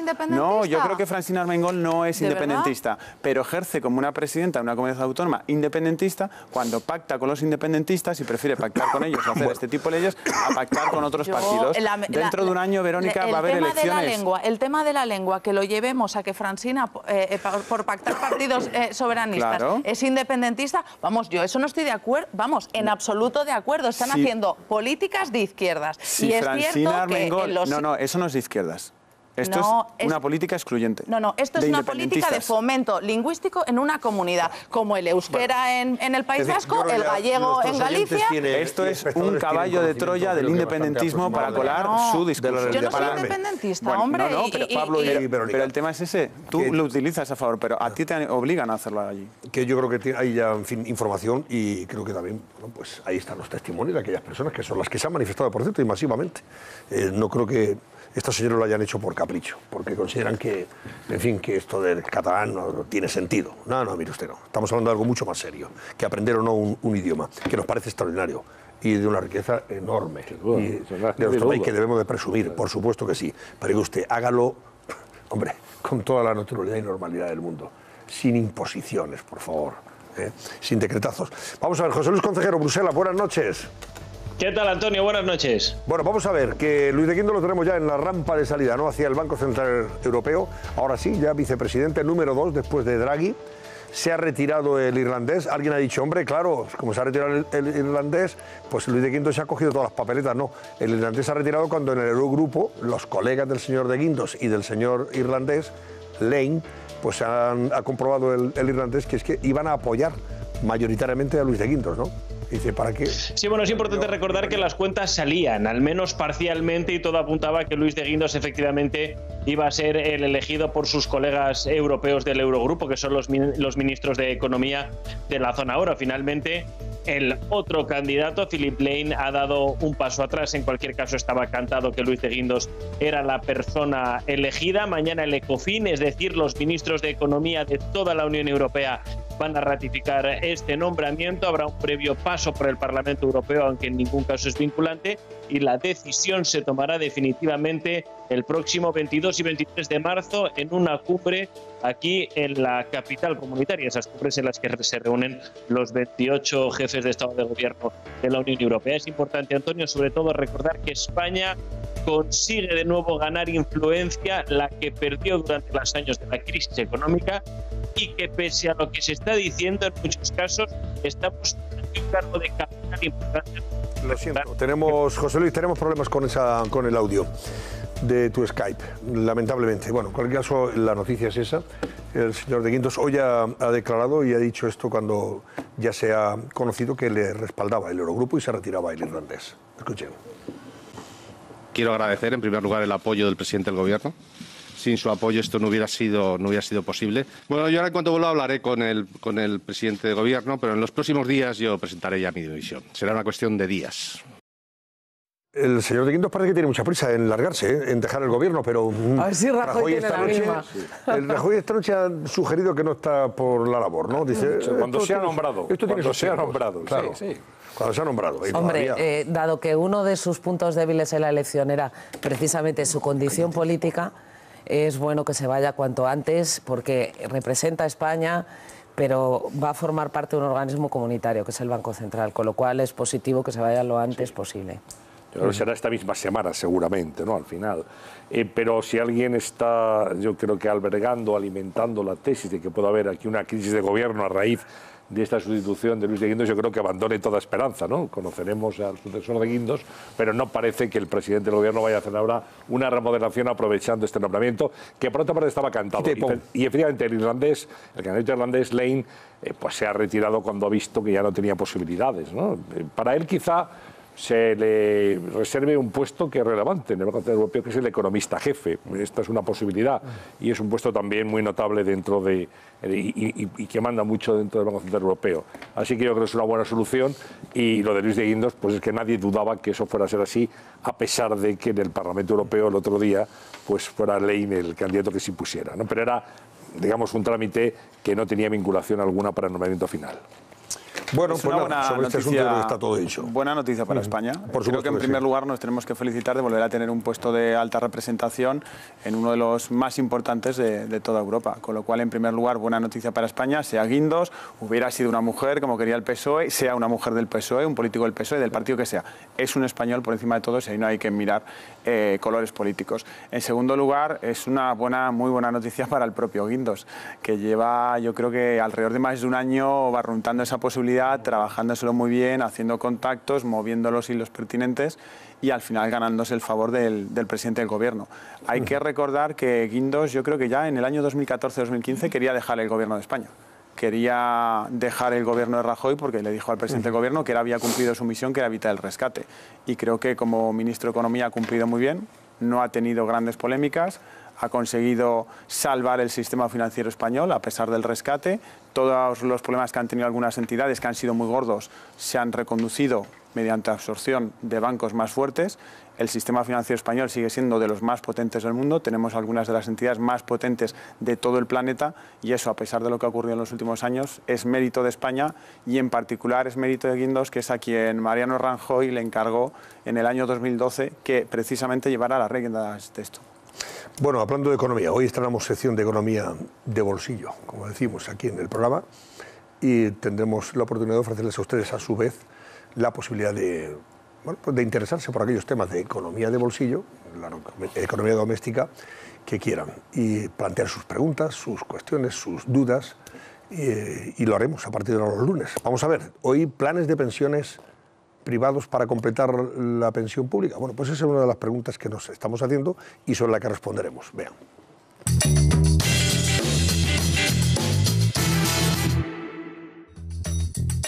A ver, Ana Samboal, buenas noches. Buenas noches de nuevo, Antonio. De nuevo, efectivamente. Ahora le digo buenas noches porque ha cambiado usted de ubicación. Se ha ido a la zona de actuaciones estelares personales y singulares. Bueno, vamos a hablar de las pensiones, vamos a ver. Y de si es bueno que, en fin, poquito a poquito vayamos planteándonos la posibilidad de tener un plan de pensión privado complementario del público, a tenor de cómo están las cosas. Bueno, yo creo que es una cuestión que desde luego debemos estudiar y plantearnos seriamente. Hay un estudio de AFI, de analistas financieros internacionales, y va a estar el autor aquí con nosotros, José Antonio Erce, que dice que las pensiones públicas de media van a bajar 350 euros al mes. Así que... ¿A partir de cuándo? No dice la fecha exacta, pero desde luego, a partir del 1 de enero de 2019, el bajonazo está asegurado. O sea, un señor que se jubile el 1 de enero del año 2019... ¿su pensión va a ser 350 euros más baja que el que se jubiló hace 5 años, por ejemplo, o 3 años? O el 20 de diciembre del 18, ¿eh? ¿Perdón? O el 20 de diciembre del 18. El 1 de enero entra en vigor un factor nuevo que se llama factor de sostenibilidad. Y no sabemos cuánto va a bajar la pensión, pero puede bajar sustancialmente. Si te parece, Antonio, vamos a ver cómo está el sistema público y entramos en el privado. 2 factores tenemos que tener en cuenta para saber cuándo nos podemos jubilar: la edad y los años que hemos cotizado. Cada vez, que lo sepan ustedes, va a ser más difícil jubilarse a los 65. Los que quieran hacer Leo este año tendrán que haber cotizado al menos 36 años y 6 meses, pero los que quieran jubilarse con 65, a partir de 2027, porque la edad va subiendo, tendrán que cotizar 38 años y medio. Aquí lo tienen. ¿Ven cómo va subiendo la curva? Y si no llegan los años de cotización a los 65, pues habrá que trabajar más para cobrar esa pensión. ¿Por qué nos exigen trabajar más? Pues porque si no el sistema no se sostiene. Es una pirámide. Los trabajadores, los que están aquí, que suelen ser más, pagan las pensiones. Si la base fuera tan amplia como en este gráfico, pues no tendríamos ningún problema. El problema es que no es así.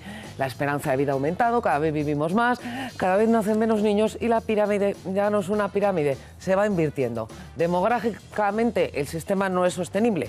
El demográfico es uno de los factores que lastra esas cuentas de la Seguridad Social, pero también el aumento del paro durante la crisis, los salarios que han caído y las pensiones que cobran nuestros jubilados, que son cada vez más elevadas. Por eso, para evitar la quiebra del sistema, nos obligan a trabajar más o a jubilarnos más tarde.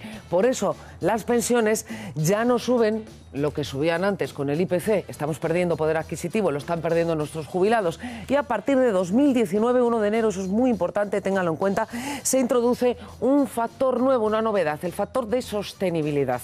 Restarán a los que se jubilen ese año un porcentaje en función de la esperanza de vida de su generación. Puede ser en torno al 5%. Ahora mismo, las pensiones públicas en España rondan el 80% del salario que tenía el trabajador antes de jubilarse.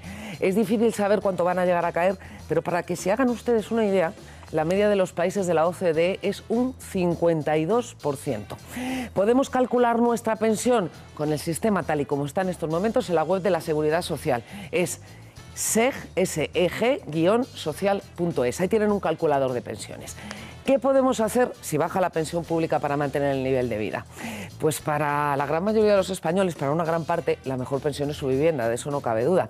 Hay también muchos productos financieros en el mercado y hay 2 específicamente para ahorrar. La renta vitalicia, cada vez la contratan más personas, hablaremos de ella otro día, y los fondos de pensiones. Este es el más popular y el Gobierno acaba de introducir algunos cambios en la normativa. Lo más atractivo de un fondo, que pagamos menos, aquí lo vamos a ver en la declaración de la renta. Es como si hubiéramos ganado menos dinero para Hacienda. El límite que desgrava, el 30% de la renta del trabajo, un máximo de 8.000 euros. También se puede aportar al plan del cónyuge si no llega, y las personas con minusvalía pueden aportar más. Es un límite más alto, 24.250 euros. El problema de esos fondos de pensiones que hasta ahora solo podían rescatarse en el caso de paro de larga duración, de enfermedad grave y en la jubilación. Claro, la novedad que introduce el Gobierno, que a partir del año 2025 podemos rescatar el dinero que tenía una antigüedad de 10 años. ¿Cuál es el otro talón de Aquiles? Pues su rentabilidad. Se gana más si invertimos en algunos fondos de inversión o incluso en la bolsa. En el último año han subido un 2,77%, pero a 10 años de media la subida es del 2,33%, de poco más del 4,5% a 26 años. ¿Qué pasa si lo comparamos con la inflación? Pues que estamos perdiendo dinero. Es decir, suben, pero suben menos que el IPC.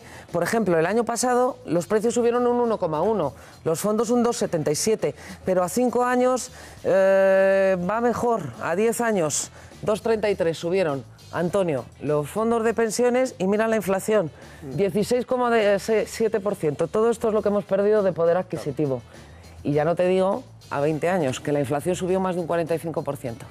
Bueno, pues ahora, gracias, Ana. Vamos a preguntarle enseguida a José Antonio Erce, que es profesor de Economía de la Universidad Complutense de Madrid y experto en pensiones y autor de ese informe de AFI, de la consultora de Economía y Finanzas, que dice que podrían bajar las pensiones o los nuevos pensionistas a partir del 2019, como nos decía Ana, podrían cobrar hasta 300 euros menos. No sé, a ver si... Bueno, pues ahora no lo aclaran, no se adelante. No se alarmen y ahora se lo aclaran. Bueno, pues ahora lo aclaran porque a mí me ha asustado muchísimo esto que nos contaba Ana Sambor. Fíjate, 300 euros menos al mes, menudo bocado.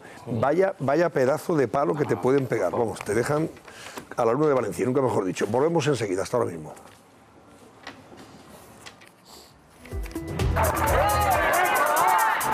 Andoain homenajea a los 2 etarras que proporcionaron la información necesaria para el asesinato de su ex jefe de policía, Joseba Pagazaurtundúa. La Fiscalía abre una investigación. ¿Se trata de un delito de enaltecimiento del terrorismo? Esta noche, en El Cascabel. A continuación, les avanzamos las portadas de los principales periódicos que encontrarán mañana en los kioscos. Esta noche, en El Cascabel.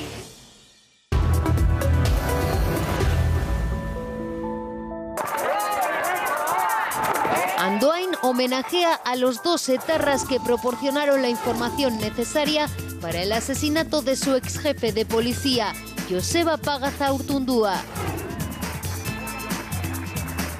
La Fiscalía abre una investigación. ¿Se trata de un delito de enaltecimiento del terrorismo? Esta noche, en El Cascabel. Bueno, tenemos pendiente una conversación con el profesor José Antonio Erce, profesor de Economía, sobre esto que apuntaba antes Ana Samboal. ¿Es cierto que pueden bajar hasta 350 euros al mes las pensiones futuras, las del 2019? Bueno, sucede que yo tengo un oído... estudio que ustedes han hecho. Un oído irritable y cuando oigo ciertas cosas... No, pues por lo que tienes el oído, ¿no? Me tintinea. Vamos a ver. Esto es un dato medio y hay que saber interpretarlo. Hay 3 factores que van a hacer que el poder adquisitivo de las pensiones vaya reduciéndose poco a poco, gradualmente. El primero y más importante es el índice de revalorización de las pensiones, que las permite actualizar con un 0,25 mientras los presupuestos de la Seguridad Social no parezcan estabilizados, cosa que estamos lejos de conseguir, y por lo tanto tenemos muchos años por delante de una actualización del 0,25%, y es de prever que el Banco Central Europeo empiece a librar ese 2% de inflación muy pronto. Con lo cual las pensiones perderán año a año un 1,75. Usted va acumulando ese 1,75 con el tiempo y se puede convertir en algo muy significativo. Segundo factor importante, el periodo de cómputo, el número de años que utilizamos para el cálculo de la base reguladora está aumentando progresivamente hasta los 25 años, desde los 15 que teníamos en 2013, ¿no? En 2011, perdón, hasta los 25 años, año a año, ¿no? Entonces, ese aumento del periodo de cómputo está metiendo en la base reguladora años de cotizaciones y de salarios en la curva de salario que tiene forma de U invertida, pues cada vez de menores salarios y de menor cotización en general, porque hay excepciones. Esto está también, tiene un pequeño recorrido que acabará en 2022, pero está mermando el valor de la pensión al nacimiento. Y finalmente el factor de sostenibilidad. Respecto al factor de sostenibilidad, hay verdadero pavor entre la población. Está la gente pensando en jubilarse un año antes, lo cual les puede acarrear hasta un 8% de pérdida de la pensión por la penalización por anticipación por año de la jubilación. Pero es que el factor de sostenibilidad el primer año va a causar como mucho un 0,5% de caída de la pensión, el segundo año un poco más, es decir, hasta el cuarto o quinto año de aplicación del factor de sostenibilidad, estamos hablando de 2024 o 2025, no sea significativo. ¿Qué es lo que hemos hecho en nuestro estudio? En nuestro estudio hemos dicho, si todos estos factores empiezan a actuar desde el momento en que una persona se jubila y con 65 años tenemos 22 años por delante, unisex, entonces el primer mes, después de tu jubilación, la pérdida de tu pensión va a ser 0. Pero el último mes que te queda de vida, 22 años más tarde, pueden ser de 700 o más euros respecto a la que te hubiera correspondido de no haber actuado todos estos factores, especialmente el IRP, porque los demás, bueno, el factor de sostenibilidad tendrá... Es decir, de 0 a 750 la media es esos 350. En 20 años, aproximadamente. Sí, los 20 años que vivimos una vez cumplidos los 65. A ver, preguntas que han formulado nuestros espectadores. Profesor Erce, a ver si es capaz usted de responderle con la brevedad exigible. Vamos allá. Y la claridad que probablemente le estén demandando. Veamos. Tengo 53 años y quiero saber si a esta edad me compensa contratar un plan de pensiones privado o qué me aconsejáis.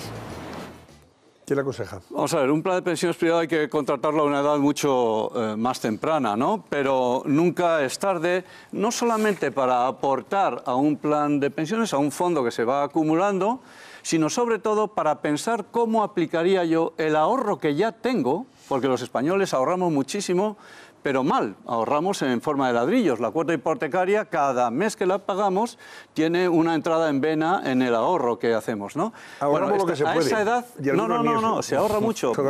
Tenemos 3 o 4 veces el PIB en forma de ladrillos y eso se puede movilizar. A esa edad lo que yo pensaría es cómo constituir una renta complementaria vitalicia de forma que yo no sobreviva a mis ahorros.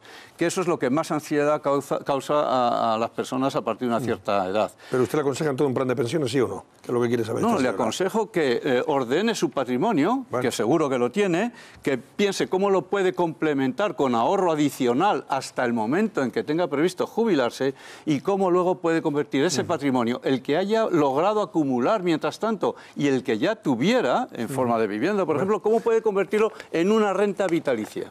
A ver, otra pregunta. Más, venga. Buenas tardes, soy Pilar.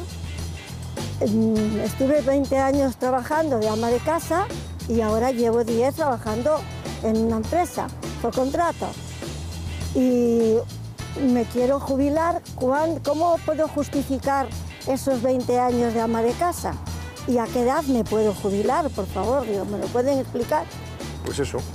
O sea, con 10 años registrados en la Seguridad Social de cotizaciones efectivamente pagadas, no se puede jubilar, porque el periodo de carencia, que es como se denomina al número mínimo de años necesario para tener derecho a una pensión, es de 15 años.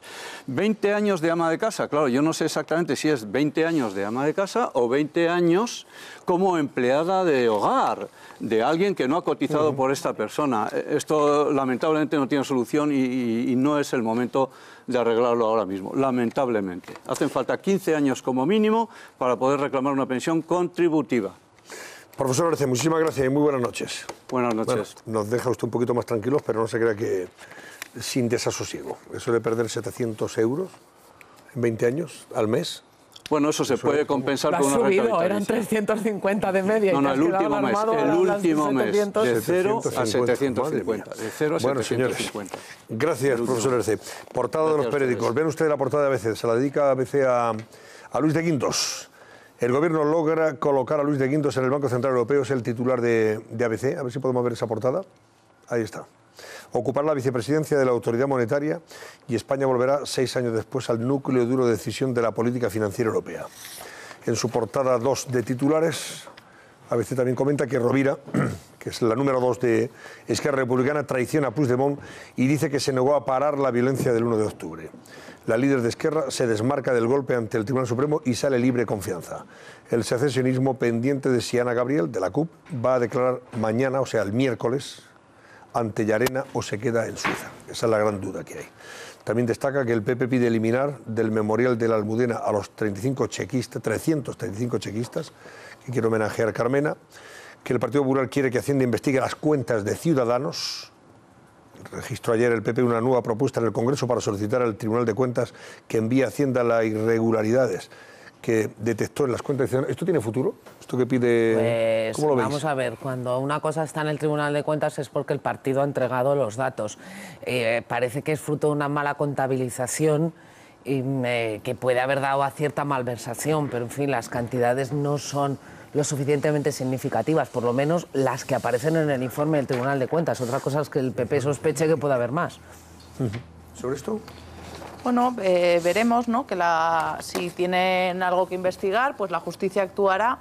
Lo que sí que está claro que estamos ante una estrategia del Partido Popular de intentar poner el ventilador y la sombra de la duda en un partido como Ciudadanos, ¿no? Se vio clarísimamente en la comisión de investigación que se llevó a cabo en el Senado, donde había un senador del Partido Popular que le pedía la dimisión a Albert Rivera. Hombre, me parece curioso que un partido pues, que precisamente está ahora en los tribunales por financiación irregular en Valencia, en financiación irregular en Madrid, que se está investigando y que ya veremos a dónde llega, pues pida la dimisión de Albert Rivera por unos desajustes de momento en el Tribunal de Cuentas y no vea el palo en el propio, ¿no? El tronco en el propio. Es que podría haber pedido que investigaran los ERE, que es una cosa más voluminosa. Sí. En fin, se les ha pasado. Sí. Eso se les ha pasado. Sí, es que están focalizando en el Partido de Ciudadanos porque ahora mismo es su mayor rival electoral. Pero bueno, creo que la ciudadanía sabe de orden de magnitudes y creo que en estos momentos no son comparables. Se ve el primero. Bueno, os leo también la portada del Mundo. El Mundo dice que Europa vuelve a confiar en España con la designación de Luis de Guindos. Se da mucha importancia al hecho de que España recupere protagonismo en las instituciones europeas, después de haberse quedado, pues eso, ayuna de cargos, ¿no?, durante los años de la crisis. Hombre, España es la cuarta economía del euro. Claro, es que lo raro era que no estuviera de la primera ahí. Institución económica y financiera de la Unión Europea, estar ahí como vicepresidente. Y en el caso del Mundo es importante también el subtítulo que destaca que Francia y Alemania apoyan a España. Claro. Cosa que el apoyo de Francia y Alemania aupa a la vicepresidenta del Banco Central Europeo, a Guindos. El ministro dice que dejará el gobierno en los próximos días. Eso es, que las dos principales potencias europeas te apoyen para esto. Creo que dice mucho de España, pero dice también mucho de Guindos, con quien además él se ha llevado muy bien con los ministros de finanzas de los gobiernos correspondientes. Ha hecho una buena diplomacia económica desde el día en que llegó al cargo. Para Francia y Alemania también es importante que los españoles vean las instituciones europeas como algo suyo, y hasta ahora parecía algo ajeno. España se quedó fuera no solo por la crisis económica, sino también por la gestión que hicieron las autoridades españolas de la crisis. Y me refiero al anterior gobierno y a este, que contaron que iban a hacer cosas que después no hacían, y de hecho en el Banco Central y en la Comisión Europea se quejaban de que desde aquí, desde Madrid, les mentían. Y eso contribuyó, tanto como la crisis, a que España se quedara fuera. Ahí, sobre el asunto de Ciudadanos, El Mundo también lo lleva a portada y dice que el PP acusa a Ciudadanos de financiarse defraudando a Hacienda. Y también comenta como la juez de la Audiencia Nacional en este caso imputa a Trapero, al mayor de los Mossos, por comandar la sedición del 1 de octubre. Trapero va a tener que responder de muchas cosas. Esto es muy relevante, Antonio, porque ya había foco sobre Trapero, pero es que la comparecencia de este viernes ante el juez viene con pruebas nuevas y los nuevos informes de la Guardia Civil. Y no va a ser lo mismo que la anterior comparecencia que tuvo que hacer ante la Audiencia Nacional. La foto de portada es para Marta Rovira. Curiosamente hay una pancarta detrás de la número 2 de Esquerra Republicana, después de declarar ante el Supremo, de alguien que llevó para recordarle sobre el padrino de la banda: yo sí que di un buen golpe, y se ve la cueva de Puyolandia, etcétera, etcétera. En fin, está hablando ahí se ve a los puyolones. Es una forma de recordarle que ahí sí que han trincado, y bien, o supuestamente. en el caso de la familia Pujol. Sí, tenemos que reconocer, Antonio, el trabajo de los fotoperiodistas, que tenemos unos fotoperiodistas maravillosos en este país. La foto está muy buena. Y bueno, en esta foto evidencia, pues eso, icónicamente, que el independentismo ha estado tratando a España de robarle, y realmente quien le robaba, supuestamente, como tú has dicho, hasta que la justicia no lo determine, era el gobierno de los Pujol, ¿no? Con el la padrino familia, de la banda, como le llama aquí, ¿no? a manos llenas. Bueno, el PP catalán también dice que propone, dice El Mundo, el PP catalán propone que haya un colegio en español por municipio. Avisa de que el gobierno necesitaría al menos un año para que el cumplimiento de la ley fuera eficaz.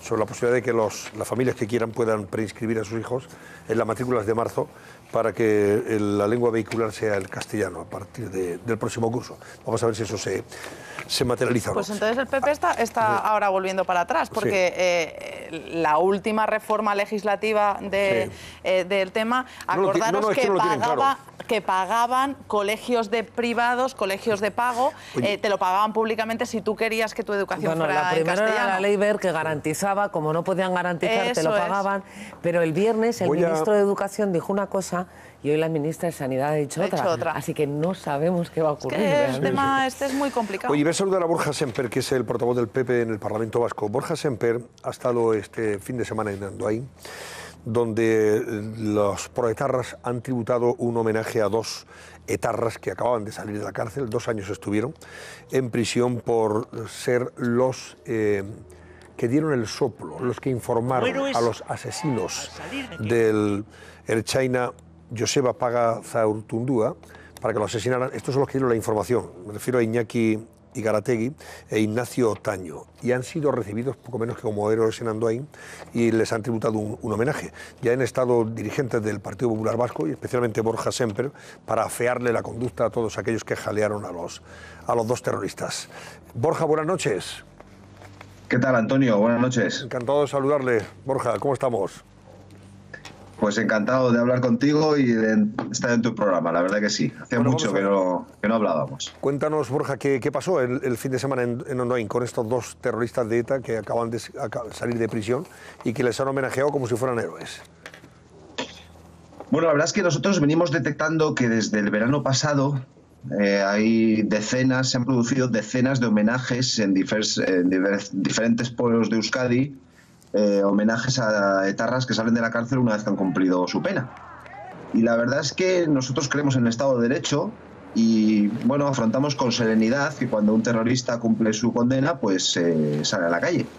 Lo que pasa es que no aceptamos y no toleramos que encima esa salida de la cárcel vaya acompañada de un recibimiento y de un homenaje, de un aplauso, y eso lo merece repudio y vergüenza, a quien no es un ejemplo de nada, absolutamente nada, en todo caso, como te digo, de repudio. Y de un grupo de compañeros decidimos presentarnos en Andoain, y decidimos, porque hacía pocos días que habíamos recordado el asesinato de Joseba Pagazaurtundúa, y nos pareció especialmente sangrante este homenaje, este recibimiento, y decidimos presentarnos allí para decirles que ellos no son los héroes, que ellos no merecen ningún recibimiento, sino que el héroe y quien merece un reconocimiento es, entre otros, Joseba Pagazaurtundúa. Borja, había representantes de la familia de Joseba Pagaza, Maite, había acompañándoos a vosotros, porque ahí sí leo que estaba la secretaria general del PP Vasco, Amaya Fernández, ¿verdad? Estabas tú, Tuteo, el presidente de Guipúzcoa y portavoz, Borja Semper, y varios jóvenes militantes, todos del Partido Popular, que se veían fotos de Pagaza, un hombre sonriente en esas fotografías, mientras denunciabais la inmoralidad y la indignidad de lo que estaba sucediendo, de ese homenaje a los 2 terroristas que habían dado el chivatazo para que fuera asesinado, Joseba Pagaza. Claro, ETA, los terroristas, había varios tipos de terroristas, uno de ellos es el que apretaba la pistola, pero sin la ayuda de los chivatos del pueblo, sin la ayuda de los vecinos, sin la ayuda de algunos colaboradores, pues evidentemente el que pegaba el tiro no podía haberlo hecho, o el que ponía la bomba. Por eso el chivato es tan culpable como el que pega el tiro. Estos han pasado, los que ayer fueron recibidos en Andoain, han pasado 6 años en la cárcel, y a la vuelta mucha gente, centenares de personas, entre ellos niños, entre ellos jóvenes, les recibieron y les aplaudieron. Y al final, Antonio, si me permites, esto ya no se trata ni de revanchismo, no, se trata de que en el futuro podamos garantizar que no nos va a pasar lo mismo. y que, como te decía antes, hay chavales allí a los que se les está diciendo, hay niños a los que les está diciendo que esos que salen de la cárcel, que salieron ayer de la cárcel, son héroes. Y ante esto no podemos permanecer impasibles, ante esto no podemos estar callados. Y no fue agradable, te lo puedo asegurar, porque evidentemente estar rodeado de 400 o 500 energúmenos no es agradable. Pero bueno, antes gritaban y nos mataban y ahora solo nos gritan, con lo cual algo hemos avanzado. Pero entre todos tenemos que conseguir que esto se acabe y que en las calles del País Vasco no se reciba como héroes a quienes, como te decía antes, solo merecen la vergüenza. ¿Cómo reaccionaron los que estaban protagonizando el homenaje, los que acompañaban a los dos terroristas de ETA ante vuestra presencia y la forma en que estabais afeándoles precisamente la situación que se vivía? Bueno, era de noche ya, se nota el odio. Se nota perfectamente y se oyen los insultos. Pero es verdad también que ellos tontos no son y que son conscientes de que ahí había cámaras y que tienen que hay una fina línea que separa la manifestación de la comisión de un delito, ¿no? Y de unas amenazas. Pero evidentemente no, como podrás intuir, no eran muy amables, no con nosotros, sino con cualquier persona que tenga dos dedos de frente. Porque, como te digo antes, es que hay que recordarlo, Es que ayer se reunieron 400 o 500 a aplaudir a asesinos. ¿Qué puedes esperar de gente que se reúne a aplaudir a un asesino cuando vas allí a decirle que eso no está bien? Esto es como si en cualquier otro lugar de España un maltratador o un violador sale de la cárcel y en su pueblo se le recibe con aplausos. Nos parecería un escándalo. De hecho, es un escándalo. Sería un escándalo. Bueno, pues algo muy parecido está pasando en el País Vasco, ¿no? Está pasando en Euskadi. Y por eso es tan importante que al menos quienes tenemos alguna responsabilidad política, y desde luego el Partido Popular lo cree, demos la cara y digamos que esto no es tolerable. Estuvimos enfrente cuando ETA mataba y ahora tenemos que estar enfrente también cuando quienes mataron salen de la cárcel y algunos pretenden convertirles en héroes. Esto sí es memoria, esto sí que es el relato necesario.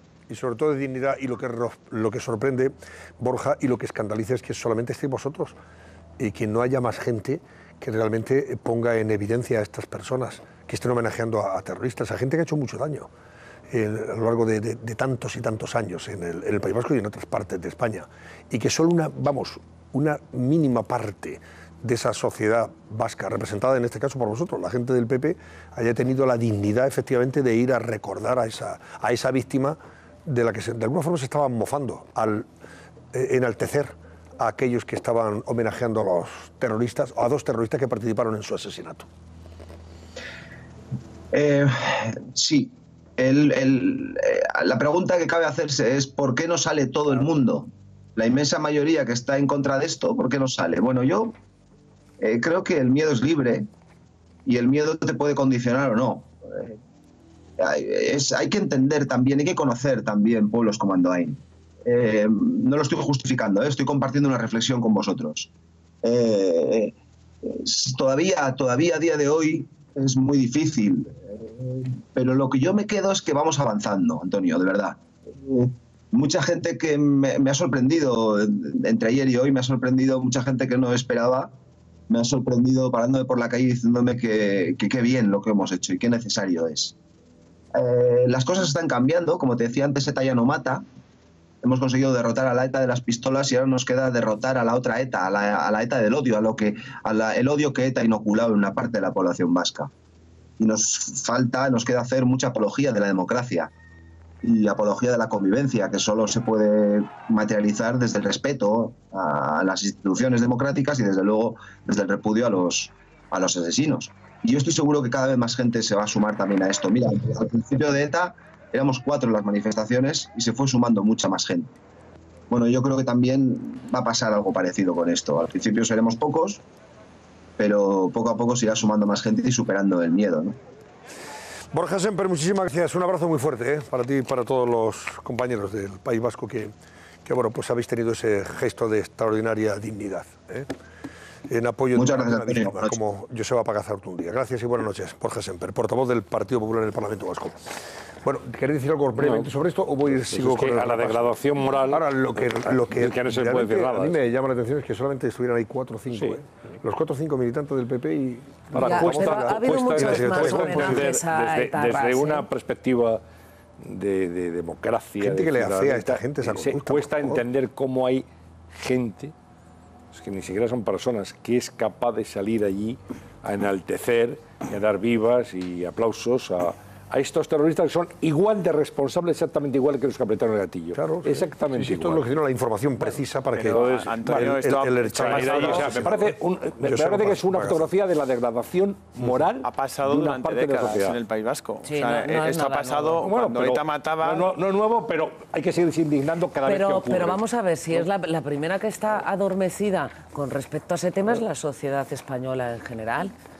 O si mañana convocan una manifestación para condenar esto a las víctimas del terrorismo en el centro de Madrid, ¿te crees que va a ir mucha gente? No sé, no lo sé. ETA ya no mata y parece que nos hemos olvidado de lo que ha hecho. Pero hay muchas familias que siguen y seguirán sufriendo las consecuencias. Esa es la parte en la que... Esto me parece que es absolutamente...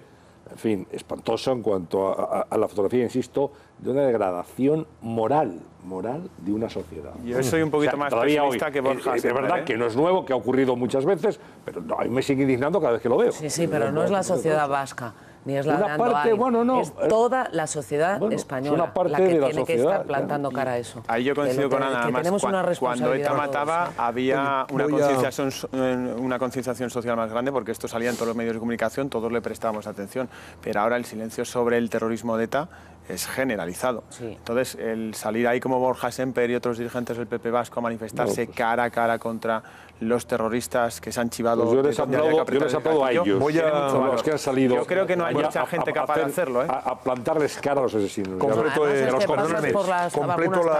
las portadas, los titulares de portada del País. También lleva, lógicamente, la noticia de Luis de Guindos, que facilita a Rajoy una remodelación de gobierno. El ministro de Economía será el próximo vicepresidente del Banco Central Europeo tras lograr el apoyo del Eurogrupo. Pues claro, facilita una remodelación del gobierno. Vamos a ver el alcance de esa remodelación. Esto es que el país quiere una remodelación del gobierno. De uno.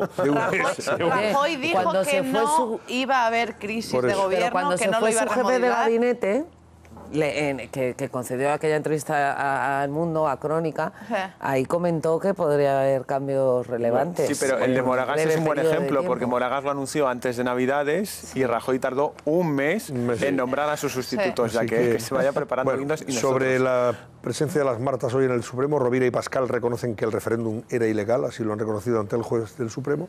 Las coordinadoras de Esquerra Republicana y del Partido Democrático de Cataluña califican la declaración de independencia de manifestación política sin efectos jurídicos. Hay dudas en el gobierno sobre el castellano en la escuela catalana, no se ponen de acuerdo sobre si deben o no imprimir alguna decisión que permita la preinscripción de los alumnos de cara al próximo curso para que puedan estudiar en castellano, que sea la lengua vehicular. Y la jueza investiga si Trapero ordenó facilitar la consulta. También destaca el País la presencia de varios presidentes del PP y del PSOE unidos por la financiación. Y estamos hablando de los presidentes de Asturias, de Castilla y León, de Galicia y de Aragón, que se han puesto de acuerdo para ver si impulsan un modelo de financiación que pueda ayudarles. La Razón lleva a su portada la presencia de Rajoy en su periódico con motivo de un homenaje al exministro Fernández Díaz. La Razón de Jorge Fernández Díaz, que es el que le han entregado hoy al señor exministro de Interior, y declaraciones de Rajoy: soy optimista, con Cataluña estamos mejor. Mientras que habla de Guindos también, que será el nuevo vicepresidente del Banco Central y dimitirá como ministro en pocos días. La Vanguardia, Rovira alega que Puigdemont rechazó parar la votación el 1 de octubre, se le echa la culpa a Puigdemont, pero claro, lo que antes comentábamos, oiga, Rovira pidió a Puigdemont que se parara la votación del 1 de octubre no porque estuvieran haciendo o cometiendo alguna ilegalidad, según ellos, no, porque no le gustaban las cargas policiales, o sea, para frenar la violencia, según ella, de la policía. El juez deja libre a la número 2 de Esquerra Republicana bajo fianza y a Pascal del PDeCAT. Trapero declarará el viernes acusado de un nuevo delito de sedición. Y Guindos anuncia su marcha inmediata del gobierno tras ser nominado para el Banco Central Europeo. También habla en otros titulares del informe de la ONU que alerta que el cambio climático es imparable y un centenar de municipios recurrirán a la subida de tarifas del agua. Entre otros Barcelona, que sube el agua en más de un 12%, en Barcelona, el agua de consumo. Hay informes de la industria del sector que dicen que el agua está demasiado subvencionada y que tendría que costar 3 veces más. Pues en Cataluña Cataluña van a los subirlo, ayuntamientos no tengan dinero y tengamos que pagar el coste real, vamos a tener un problema serio. Bueno, pues en la página web de COPE a esta hora pueden leer ustedes, entre otras noticias, que Luis de Guindos ha sido elegido oficialmente nuevo vicepresidente del Banco Central Europeo, que la mesa del Parlamento de Cataluña aborda mañana martes, hoy martes ya, la ley para investir a Puigdemont a distancia. Vamos a ver si queda en esa distancia, entre comillas, o quieren llegar hasta el final. Y que la juez cita también a Trapero como investigado por sedición del 1 de octubre. Expansión, declaraciones de Luis de Guindos. España ha recuperado el prestigio, después de ser nominado ya, o prácticamente elegido ya como vicepresidente del Banco Central Europeo. Y entrevista con Luca de Meo, que es el presidente de SEAT. SEAT explora fabricar coches en Latinoamérica, dice a Expansión. Y el economista.es, el Corte Inglés gana la querella contra la inversión de Qatar. La audiencia rechaza los delitos de protección indebida o administración desleal. También destaca que España recupera peso en Europa con Guindos en el Banco Central Europeo. Bueno, pues es lo que les invitamos a que lean ustedes. Vamos a hacer la última pausa y enseguida volvemos para cerrar nuestro barómetro y marcharnos. Venga.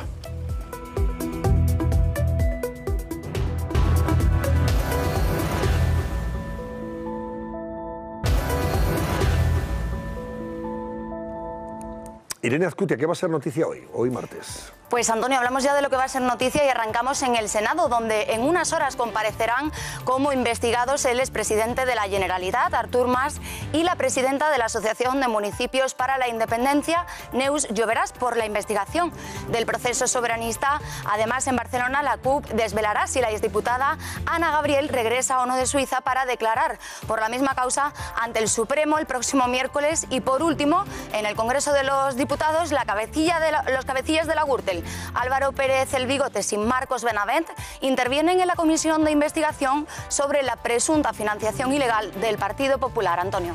Muy bien. Bueno, ahora después lo dejamos ya con Crónica Vaticana y tenemos a Irene Pozo, que nos va a adelantar algunos de los temas que esta noche nos va a contar. Irene, adelante, buenas noches. ¿Qué tal, Antonio? Buenas noches. Hoy en Crónica Vaticana volvemos a hablar de abusos. Hemos conocido recientemente que el Papa Francisco se reúne periódicamente con víctimas de abusos sexuales. Además, acaba de nombrar a los miembros de la Comisión para la Protección de Menores, entre los que se encuentran varias víctimas que han sufrido abusos. También hablaremos de persecución religiosa y de una iniciativa que va a llevar a cabo Ayuda a la Iglesia Necesitada en el mundo un día después de la Jornada Mundial por la Paz convocada por el Papa para el próximo 23 de febrero. Y cómo no, nos acercaremos también de nuevo a nuestros hermanos refugiados con motivo del 50 aniversario de San Egidio Comunidad, que como saben ustedes son los principales impulsores de los corredores humanitarios que funcionan ya en países como Italia, Bélgica o Francia. Estos y muchos más temas de actualidad se los contamos en unos momentos, Antonio. Muy bien, gracias Irene, hasta luego. ¿Cómo ha cerrado el barómetro, Lucía? Pues a raíz del himno de Marta Sánchez, del que hoy no se paraba de hablar, les preguntábamos si creen que el himno nacional debería tener letra. Pues bien, un 75,6% de los votos dicen que sí, que debería tener letra, frente a un 24,4% que cree que no. El eterno debate, Antonio. Muy bien, adiós Lucía. Adiós, buenas noches, Antonio San José. Buenas noches. Gracias. Adiós, también a Verónica Fumanal, Pablo Iglesias. Gracias, gracias. Antonio. Y a ustedes también, gracias y hasta mañana. Que pasen buena noche.